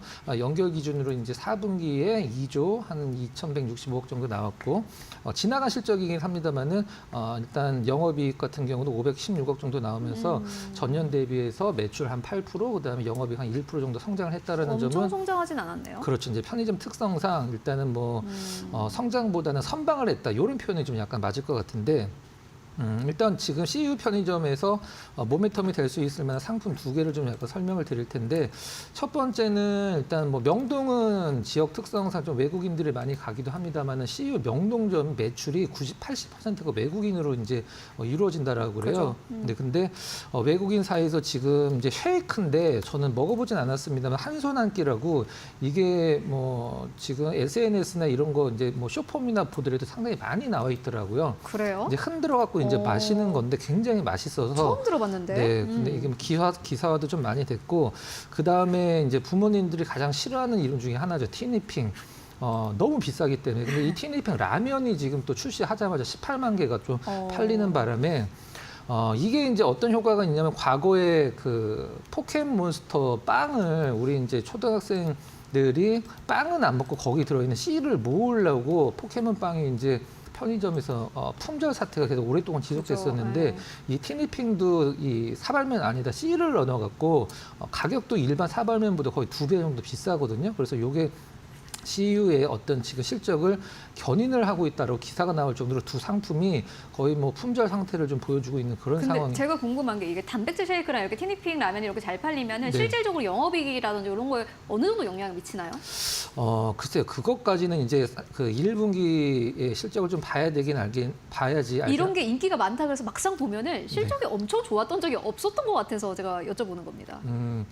도움은 될 것 같습니다. 얼마인지는 맞아요. 모르겠지만. 찾아오는 네. 사람은 있을 테니. 네, 그리고 이제 그거를 사러 와서 또 편의점 또 그것만 사진 않거든요. 맞아요. 다른 편의점의 것도, 특성입니다. 네, 다른 것도 같이 사기 때문에 일단은 1분기 실적을 좀 열어놔야 될 것 같고 일단 가장 중요한 것은 사실 기업이 아무리 좋아지더라도 누군가 사주지 않으면 이제 주가는 그죠. 올라가진 않는데 수급적인 측면이 가장 좀 약간 긍정적인 부분이라고 볼 수 있고요. 잠깐 차트 보면서 말씀드리도록 하겠습니다.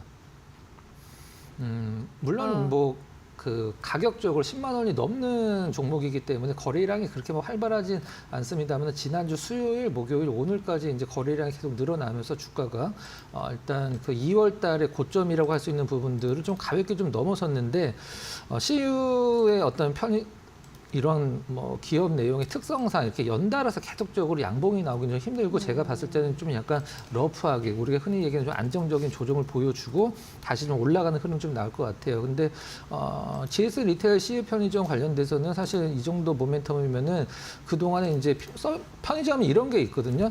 올라갈 수 있는 명분이 사실 그렇게 많은 기업들은 아니기 그러니까요. 때문에 네. 시장 때문에 좀 떨어졌다가 좀 어느 정도 경기가 안정되면 좀 약간 회복해주고 이걸 이제 반복하는 건데 나름대로 이제 그 CU 편의점에 관심을 가질 수 있을 만한 부분들이 제품들이 이제 런칭이 많이 되고 있어서 BGF 리테일도 수급과 더불어서 조금 더 윗방향을 열어놓을 필요성이 있어서 한번 소개를 시켜드렸습니다. 오늘 처음 가지고 오셔서 제가 질문을 아주 적극적으로 드렸습니다. 네. BGF 리테일 함께 체크해보시면 좋을 것 같고 두 번째 기업입니다. SNS텍 오늘 35,600원대 0.5%의 상승세로 거래가 되고 있습니다.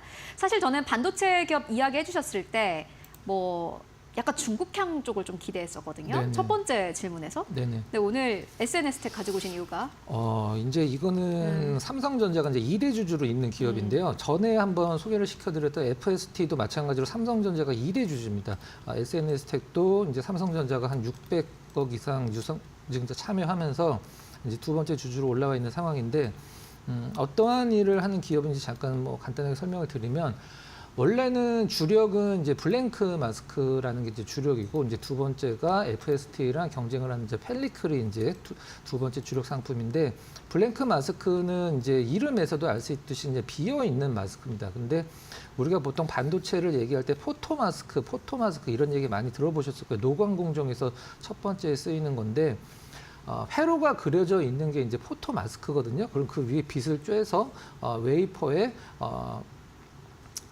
그 강광액을 발라서 이제 음영으로 이제 회로를 그리는 건데 그 포토 마스크가 장당 1억이 훨씬 넘는 가격이라 굉장히 좀 비싸죠. 근데 포토 마스크에 회로가 안 그려져 있는 게 이제 블랭크 마스크라고 하는 건데 그것도 몇 천만 원에서 비싼 거는 1억 정도 합니다. 근데 SNS 텍 인기 주력이긴 합니다만은 작년에 일단 실적을 좀 잠깐 보면은 작년 실적 연결 기준으로 봤을 때 뭐 한 13% 정도 매출 성장했고 영업이익은 7.6% 정도 성장을 했다라고 하는데 시장에서는 실질적으로 제가 저번에 FST 그 설명을 드리면서 가장 관심 있게 보는 게 왜 삼성전자가 두 기업의 2대 주주인지를 먼저 좀 약간 이해를 해야 되거든요. 두 기업의 펠리클이라는 것을 개발을 하라고 EUV 공정 펠리클을 이제 개발을 하라고 삼성전자가 투자를 한 건데 어떤 기업이 먼저 개발을 하느냐가 지금 시장에서 가장 큰 화두로 떠오르고 있는 상황이에요.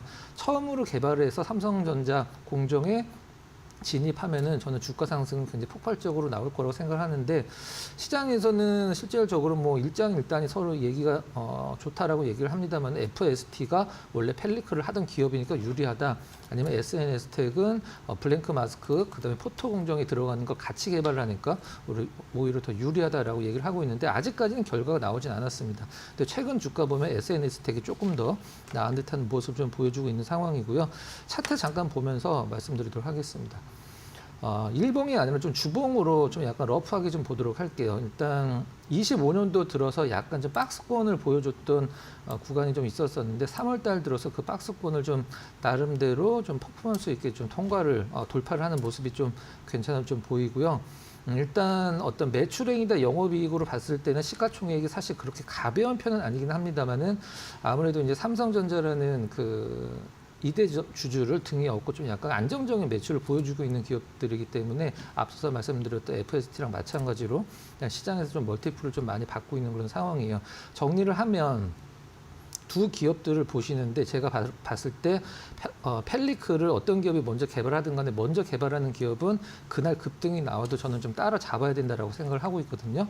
최근 주가 흐름은 SNS텍이 조금 더 낫다. 이렇게 좀 설명을 드려보도록 하겠습니다. 네, SNS텍까지 만나보고 왔습니다. 지금까지 박근호 이사와 함께 이야기 나눠봤습니다. 말씀 고맙습니다.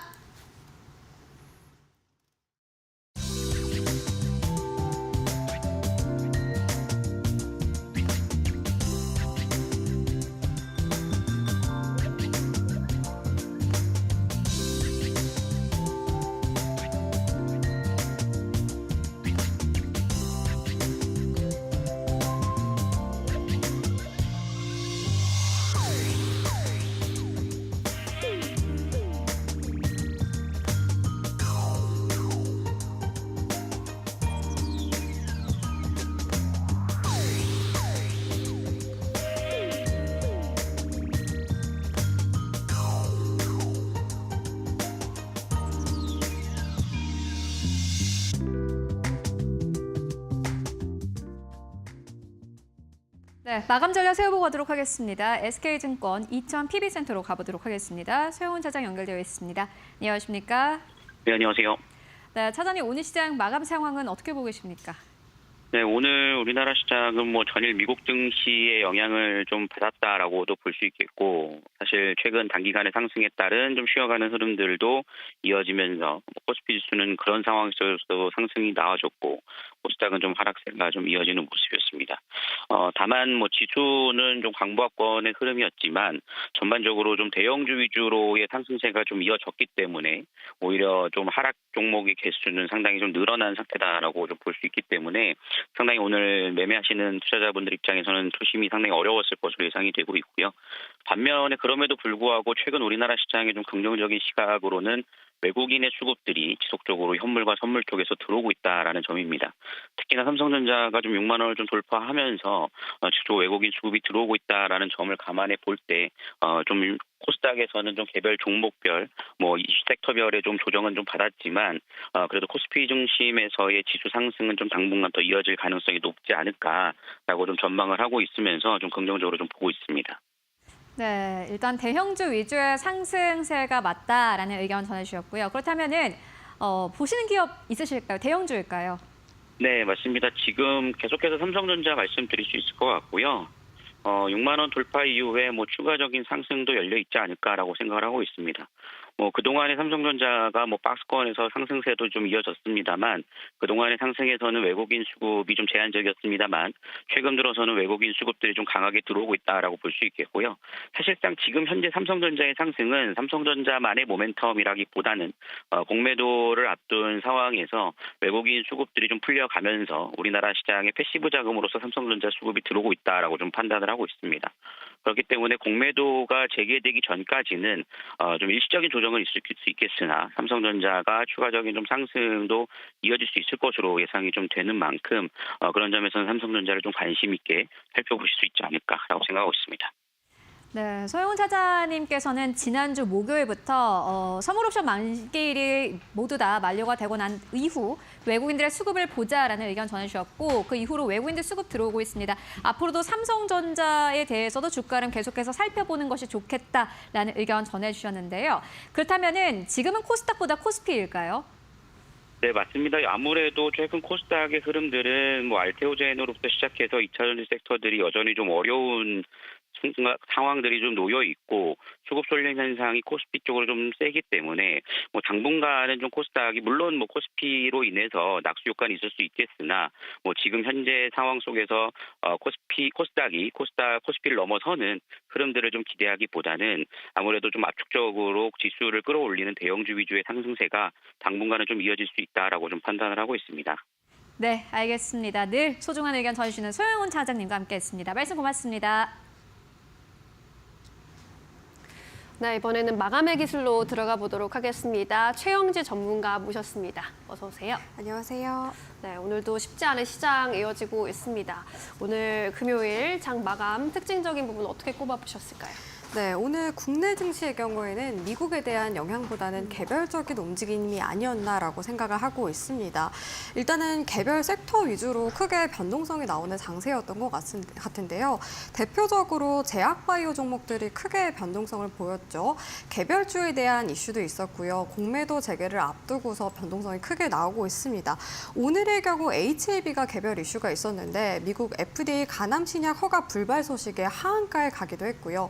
그룹주들이 전반적으로 급락세를 보였습니다. 그러면서 제약바이오 종목들 전반적으로 약세 흐름을 보였고 공매도 재개도 31일에 앞두고 있는 상황인데요. 아무래도 공매도 같은 경우에는 고평가된 기업들 위주로 많이 영향을 미치기도 합니다. 대표적으로 제약바이오가 있겠죠. 과거의 경우 K스탑 운동이라고 해서 불법 공매도를 방지하기 위해서 개인 투자자들이 운동을 하기도 했었는데 그 당시에 타깃이 됐던 게 HAB였습니다. 그 당시에 주가가 상승하는 모습도 보이기는 했지만 결국에는 장기적으로 좀 약세 흐름으로 전환이 됐었어요.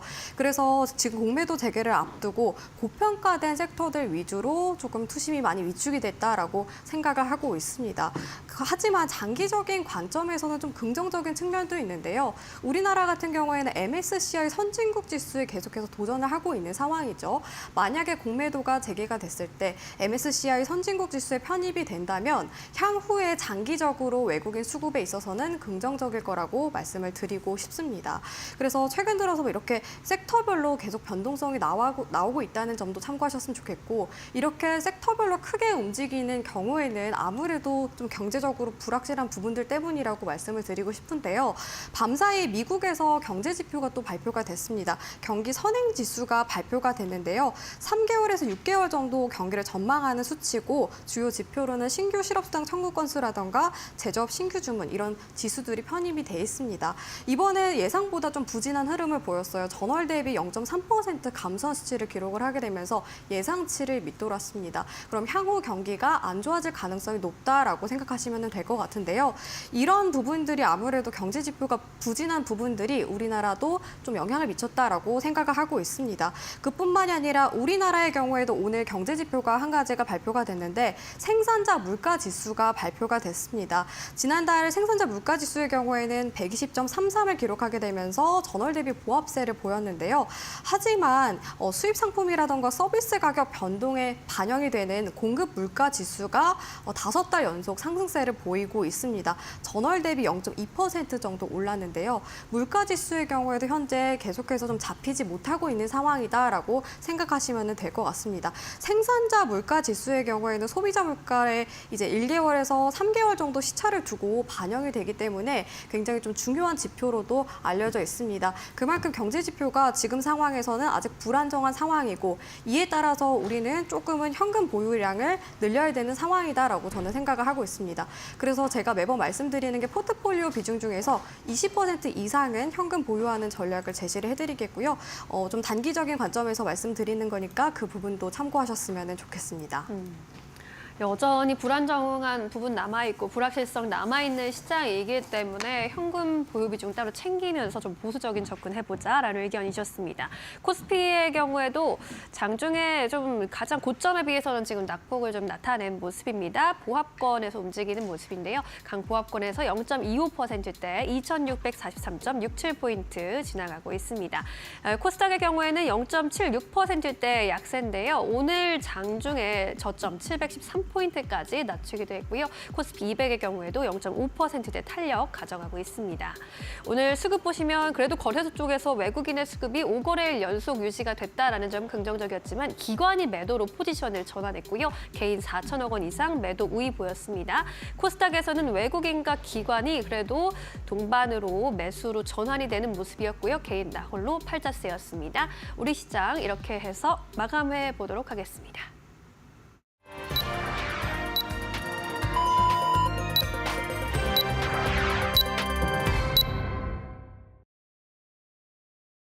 네, 3월 21일 금요일장 모두 다 마무리가 됐습니다. 여러분들 오늘도 고생 많으셨습니다.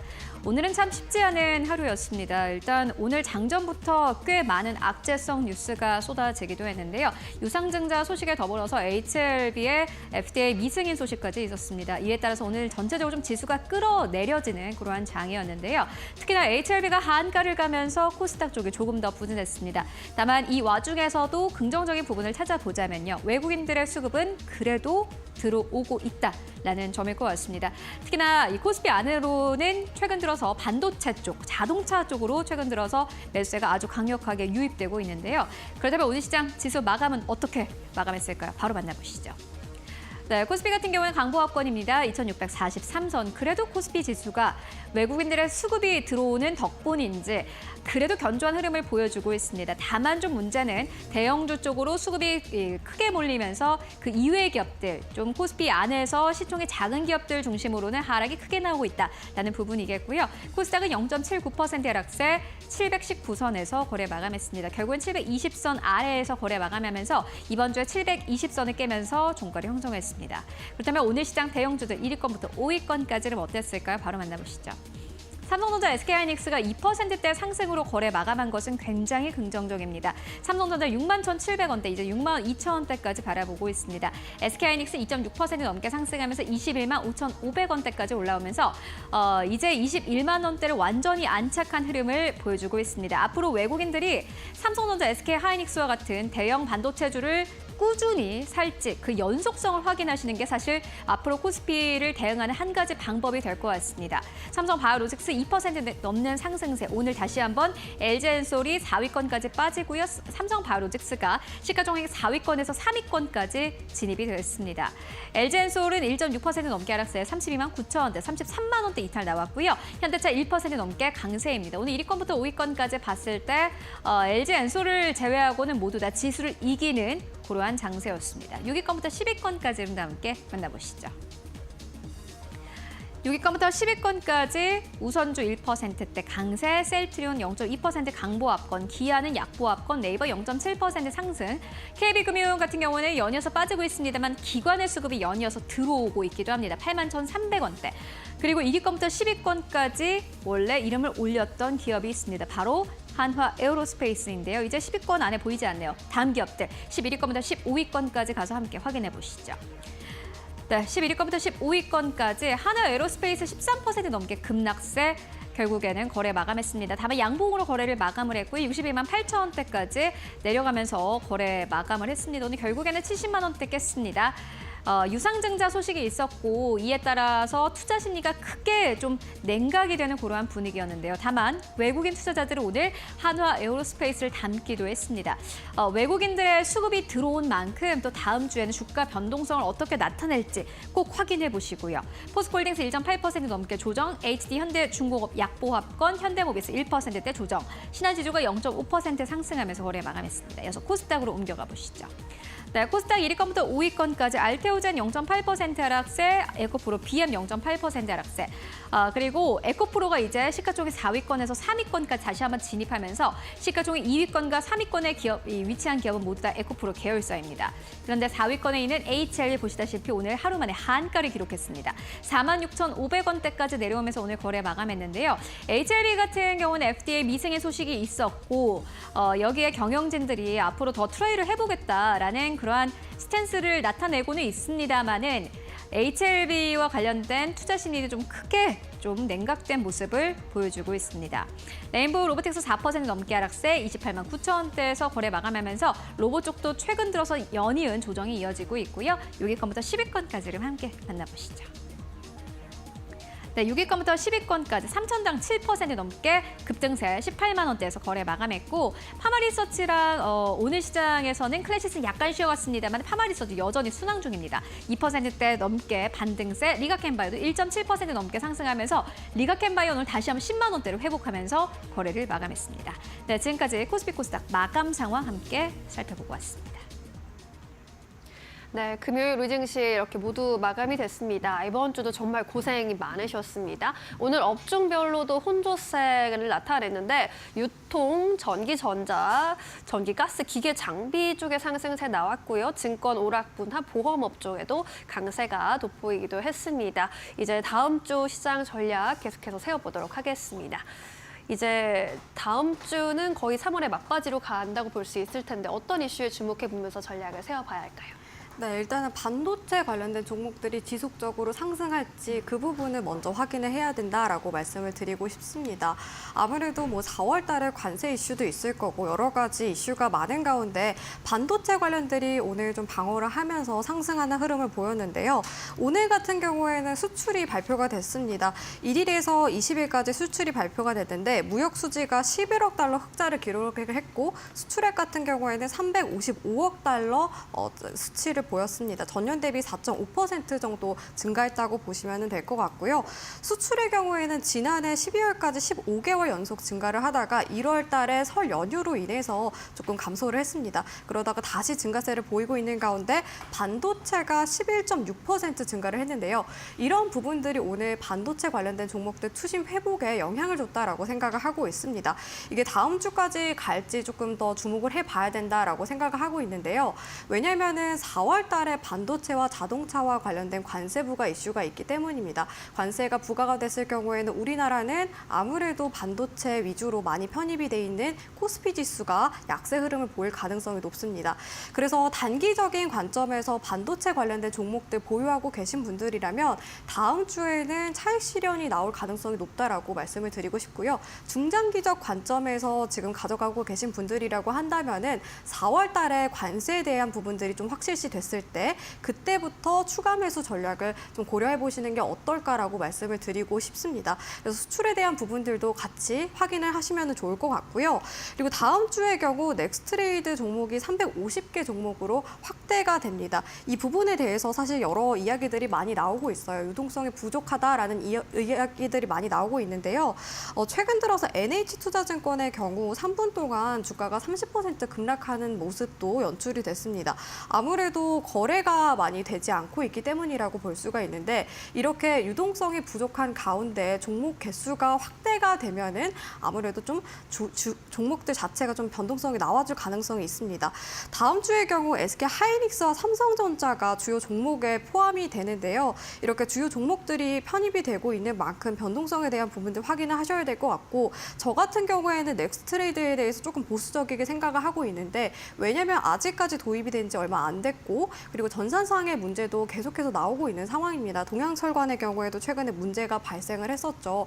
그런 부분들로 있어서 사실 좀 안 좋게 보고 있는 부분들도 많이 있어서 다음 주에 이 350개 종목에 편입이 되는 종목들 꼼꼼히 체크를 하시고 특히 보유하고 계신 분들이라면 다시 한번 확인을 하면서 전략을 세워보시는 게 어떨까라고 생각을 하고 있습니다. 그래서 다음 주에는 이제 반도체 종목들 다시 한번 상승을 하는지 그리고 넥스트레이드 종목들 편입이 됨에 따라서 변동성이 나와주는지 그 부분은 염두에 두면서 전략 참고하셨으면 좋겠습니다. 네, 넥스트레이드 처음에 출범할 때부터 이제 말이 많았었는데 결국엔 여러 문제점이 발견되고 있나 봅니다. 결국에는 지금 내가 갖고 있는 보유하고 있는 종목이 여기에도 상장이 되는지를 함께 잘 체크해 보시면서 다음 주 준비해 보셔야겠네요. 그렇다면 다음 주 시초가 공략주 여쭤볼 시간인데 월요일장에 어떤 종목을 좀 준비해 볼까요? 네, 여전히 경기가 불확실한 만큼 저는 경기 방어주를 오늘도 들고 왔습니다. 오늘 제가 가지고 온 종목은 오리온을 가지고 왔는데요. 제가 안 그래도 지난번에 농심도 들고 왔었는데 오늘도 경기 방어주 오리온을 가지고 왔습니다. 오리온이라고 한다면 대표적으로 뭐 초코파이라던가 포카칩, 오징어 땅콩 이런 것들을 만들어서 판매하는 기업인데요. 최근에 중국 법인 중심으로 시장이 성장세를 보이고 있습니다. 특히 중국 매출의 경우 작년에는 42% 정도 증가세를 보였고요. 러시아의 경우 18%, 베트남의 경우 전년 대비 4% 증가를 하면서 해외 시장 중심으로 강하게 성장세를 유지를 하고 있습니다. 이뿐만이 아니라 러시아 공장 가동률이 100%를 초과했는데요. 풀 가동된다라고 생각하시면 될 것 같고 이에 따라서 생산 라인이 증설이 될 걸로 보입니다. 생산 라인이 증설이 되면은 아무래도 수익성에 있어서 추가적으로 성장할 가능성이 높고요. 중국 소비 회복 기대감과 맞물려서 성장에 대한 기대감이 더 커졌다고 볼 수가 있습니다. 이번에 양회에서 또 경기 부양책에 대한 것들이 언급이 되고 있는 상황이죠. 이뿐만이 아니라 국내 제품 가격이 인상이 됐습니다. 작년 12월을 기준으로 해서 평균적으로 13개 과자 제품 10.6% 가격이 인상이 됐는데요. 이럴 경우에는 같은 판매량이라도 수익성이 개선되는 효과가 있습니다. 이렇게 가격이 인상된 원인은 코코아 가격이 올라갔기 때문인데요. 초코파이는 이 해당되는 제품에 포함이 되어 있지는 않지만 초코파이에 대한 것들도 가격 인상 가능성이 있다라고 말씀드리고 싶고 초코파이가 최근 들어서 굉장히 크게 인기를 끌고 있습니다. 60여 개 국가에 판매가 되고 있고요. 총 24종이 판매가 되고 있는데 누적이 8조 원 정도입니다. 그중에서 5조 5천억 원 정도가 이제 해외 매출로 발생이 되고 있다라고 생각하시면 될 것 같은데 작년의 경우 초코파이만 해도 5,800억 매출을 기록하게 되면서 누적에 대해서 8%에 해당이 되는 수치를 기록했습니다. 특히 러시아 같은 경우에도 초코파이가 굉장히 큰 인기를 끌게 되면서 국민 과자라는 얘기까지도 나오고 있는데요. 그래서 초코파이 매출 성장에 따라서 기대감도 더 커지고 있다라고 말씀을 드리고 싶습니다. 이뿐만이 아니라 아무래도 이런 식품 관련된 종목들은 신제품에 대한 기대감이 크다라고 생각하시면 될 것 같은데요.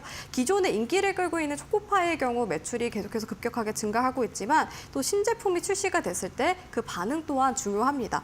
이번에 이 견과바라던가 육포 이런 신제품 출시에 대한 기대감이 커지고 있고 카테고리도 확장이 되고 있는 상황입니다. 그리고 인도라던가 미국 쪽에 신규 시장이 진출이 됨에 따라서 뭐 초코파이라던가 그동안에 주력으로 했던 과자 제품들 판매에 대한 기대감도 더 커지고 있다라고 말씀을 드릴 수가 있습니다.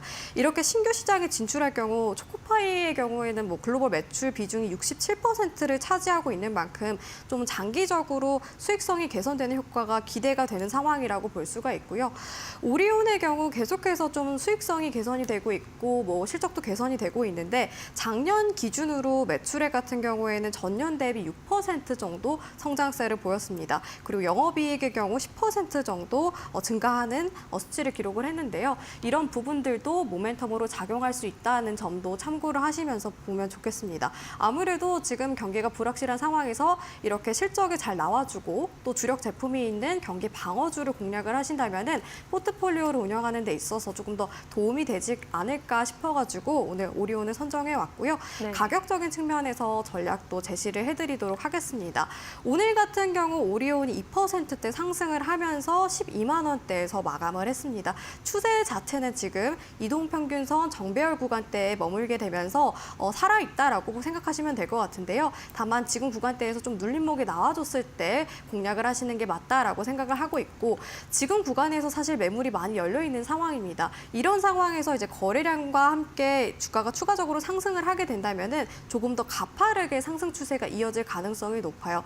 그래서 지금 상황에서는 정배열 추세에서 좀 매물이 많이 쌓여 있고 주가가 저항을 많이 받았던 구간대를 살펴보니까 12만 원대 구간대도 있지만 그 구간을 조금 더 높인 14만 4천 원대의 목표가로 제가 설정을 해서 제시를 해드리도록 하겠고요.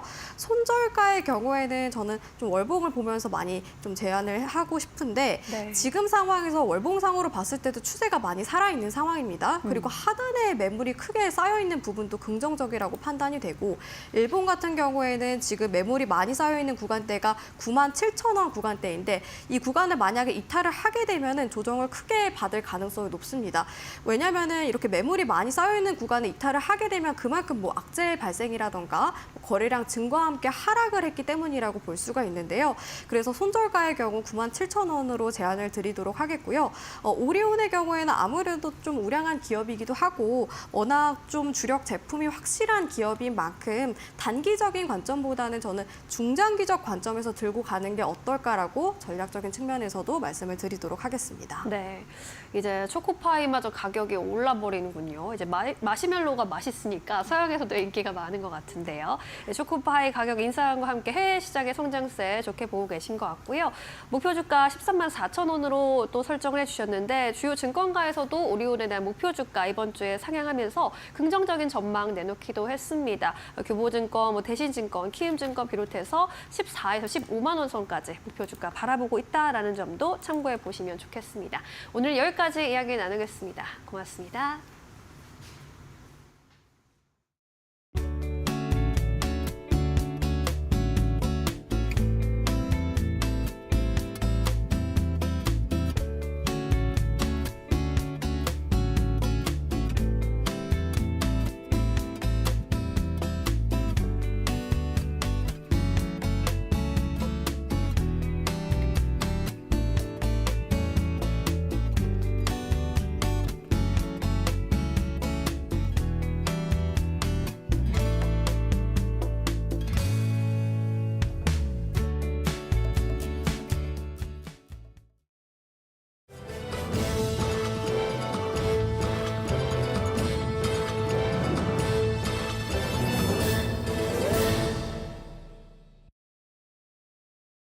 계속해서 이데일리 TV 뉴스 전해드립니다. SK하이닉스가 차세대 고성능 메모리 HBM3 16단 개발을 완료하고 시장 주도권 확보에 자신감을 나타냈습니다. 김주선 SK하이닉스 AI 인프라 담당 사장이 현지 시간 20일 미국에서 열린 GTC 2025 인터뷰에서 우리는 HBM3 16단을 개발해서 들고 있고 고객들의 선택을 기다리고 있다고 말했습니다. 김 사장은 벌써 1년 전쯤 만들어서 고객사에 가져가라고 한 상황인데 대역폭을 늘리면서 가격이 비싸지는 흐름이 있다고 설명했습니다.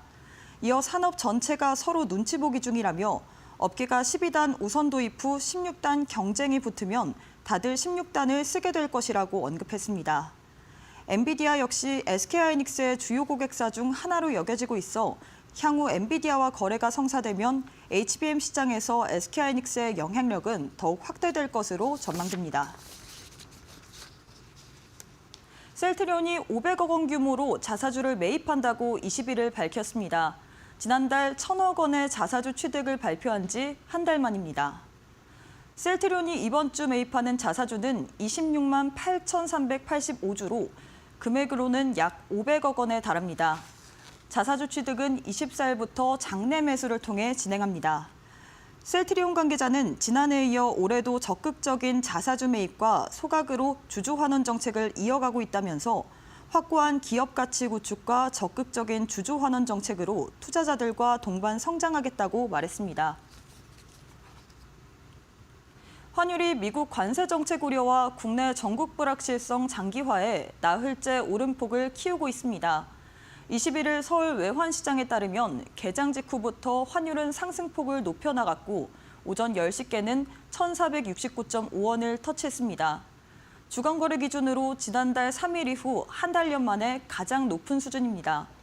오후에도 1,470원으로 상승은 제한되며 1,460원 중후반대에서 상승세를 유지하고 있습니다. 달러가 간밤 강세를 나타내면서 환율은 전날 야간 거래에서 1,470.5원까지 뛰기도 했습니다. 미국의 관세 부과와 글로벌 무역 전쟁에 대한 우려감, 국내 전국 불확실성이 원화 약세 요인으로 작용하고 있습니다. 올해 한국의 경제 성장률이 미국의 보호무역 정책 등의 영향으로 1.6%에 머무를 것이라는 국제기구의 전망이 나왔습니다. 암로는 오늘 이런 내용을 담은 2024년 한국연례협의 보고서를 발표했다고 기획재정부가 밝혔습니다. 1.6%는 지난해 12월 전망 1.9%보다 0.3%포인트 낮춘 수치입니다. 암로는 미국, 유럽, 중국 등 주요국 성장세의 갑작스러운 둔화, 미국의 급격한 관세 인상, 국내 정치적 불확실성으로 인한 기업 소비자 심리 약화 등이 성장률 전망을 끌어내려갔다고 설명했습니다. OECD도 지난 17일 올해 한국 성장률 전망치를 지난해 12월 2.1%에서 1.5%로 0.6%포인트 떨어뜨렸습니다. 지금까지 이데일리 TV 뉴스 전해드렸습니다. 네, 오늘 저희가 준비한 소식은 여기까지입니다. 다음 주 월요일 2시에 어김없이 찾아뵙겠습니다. 네, 시청해주신 여러분 모두 고맙습니다.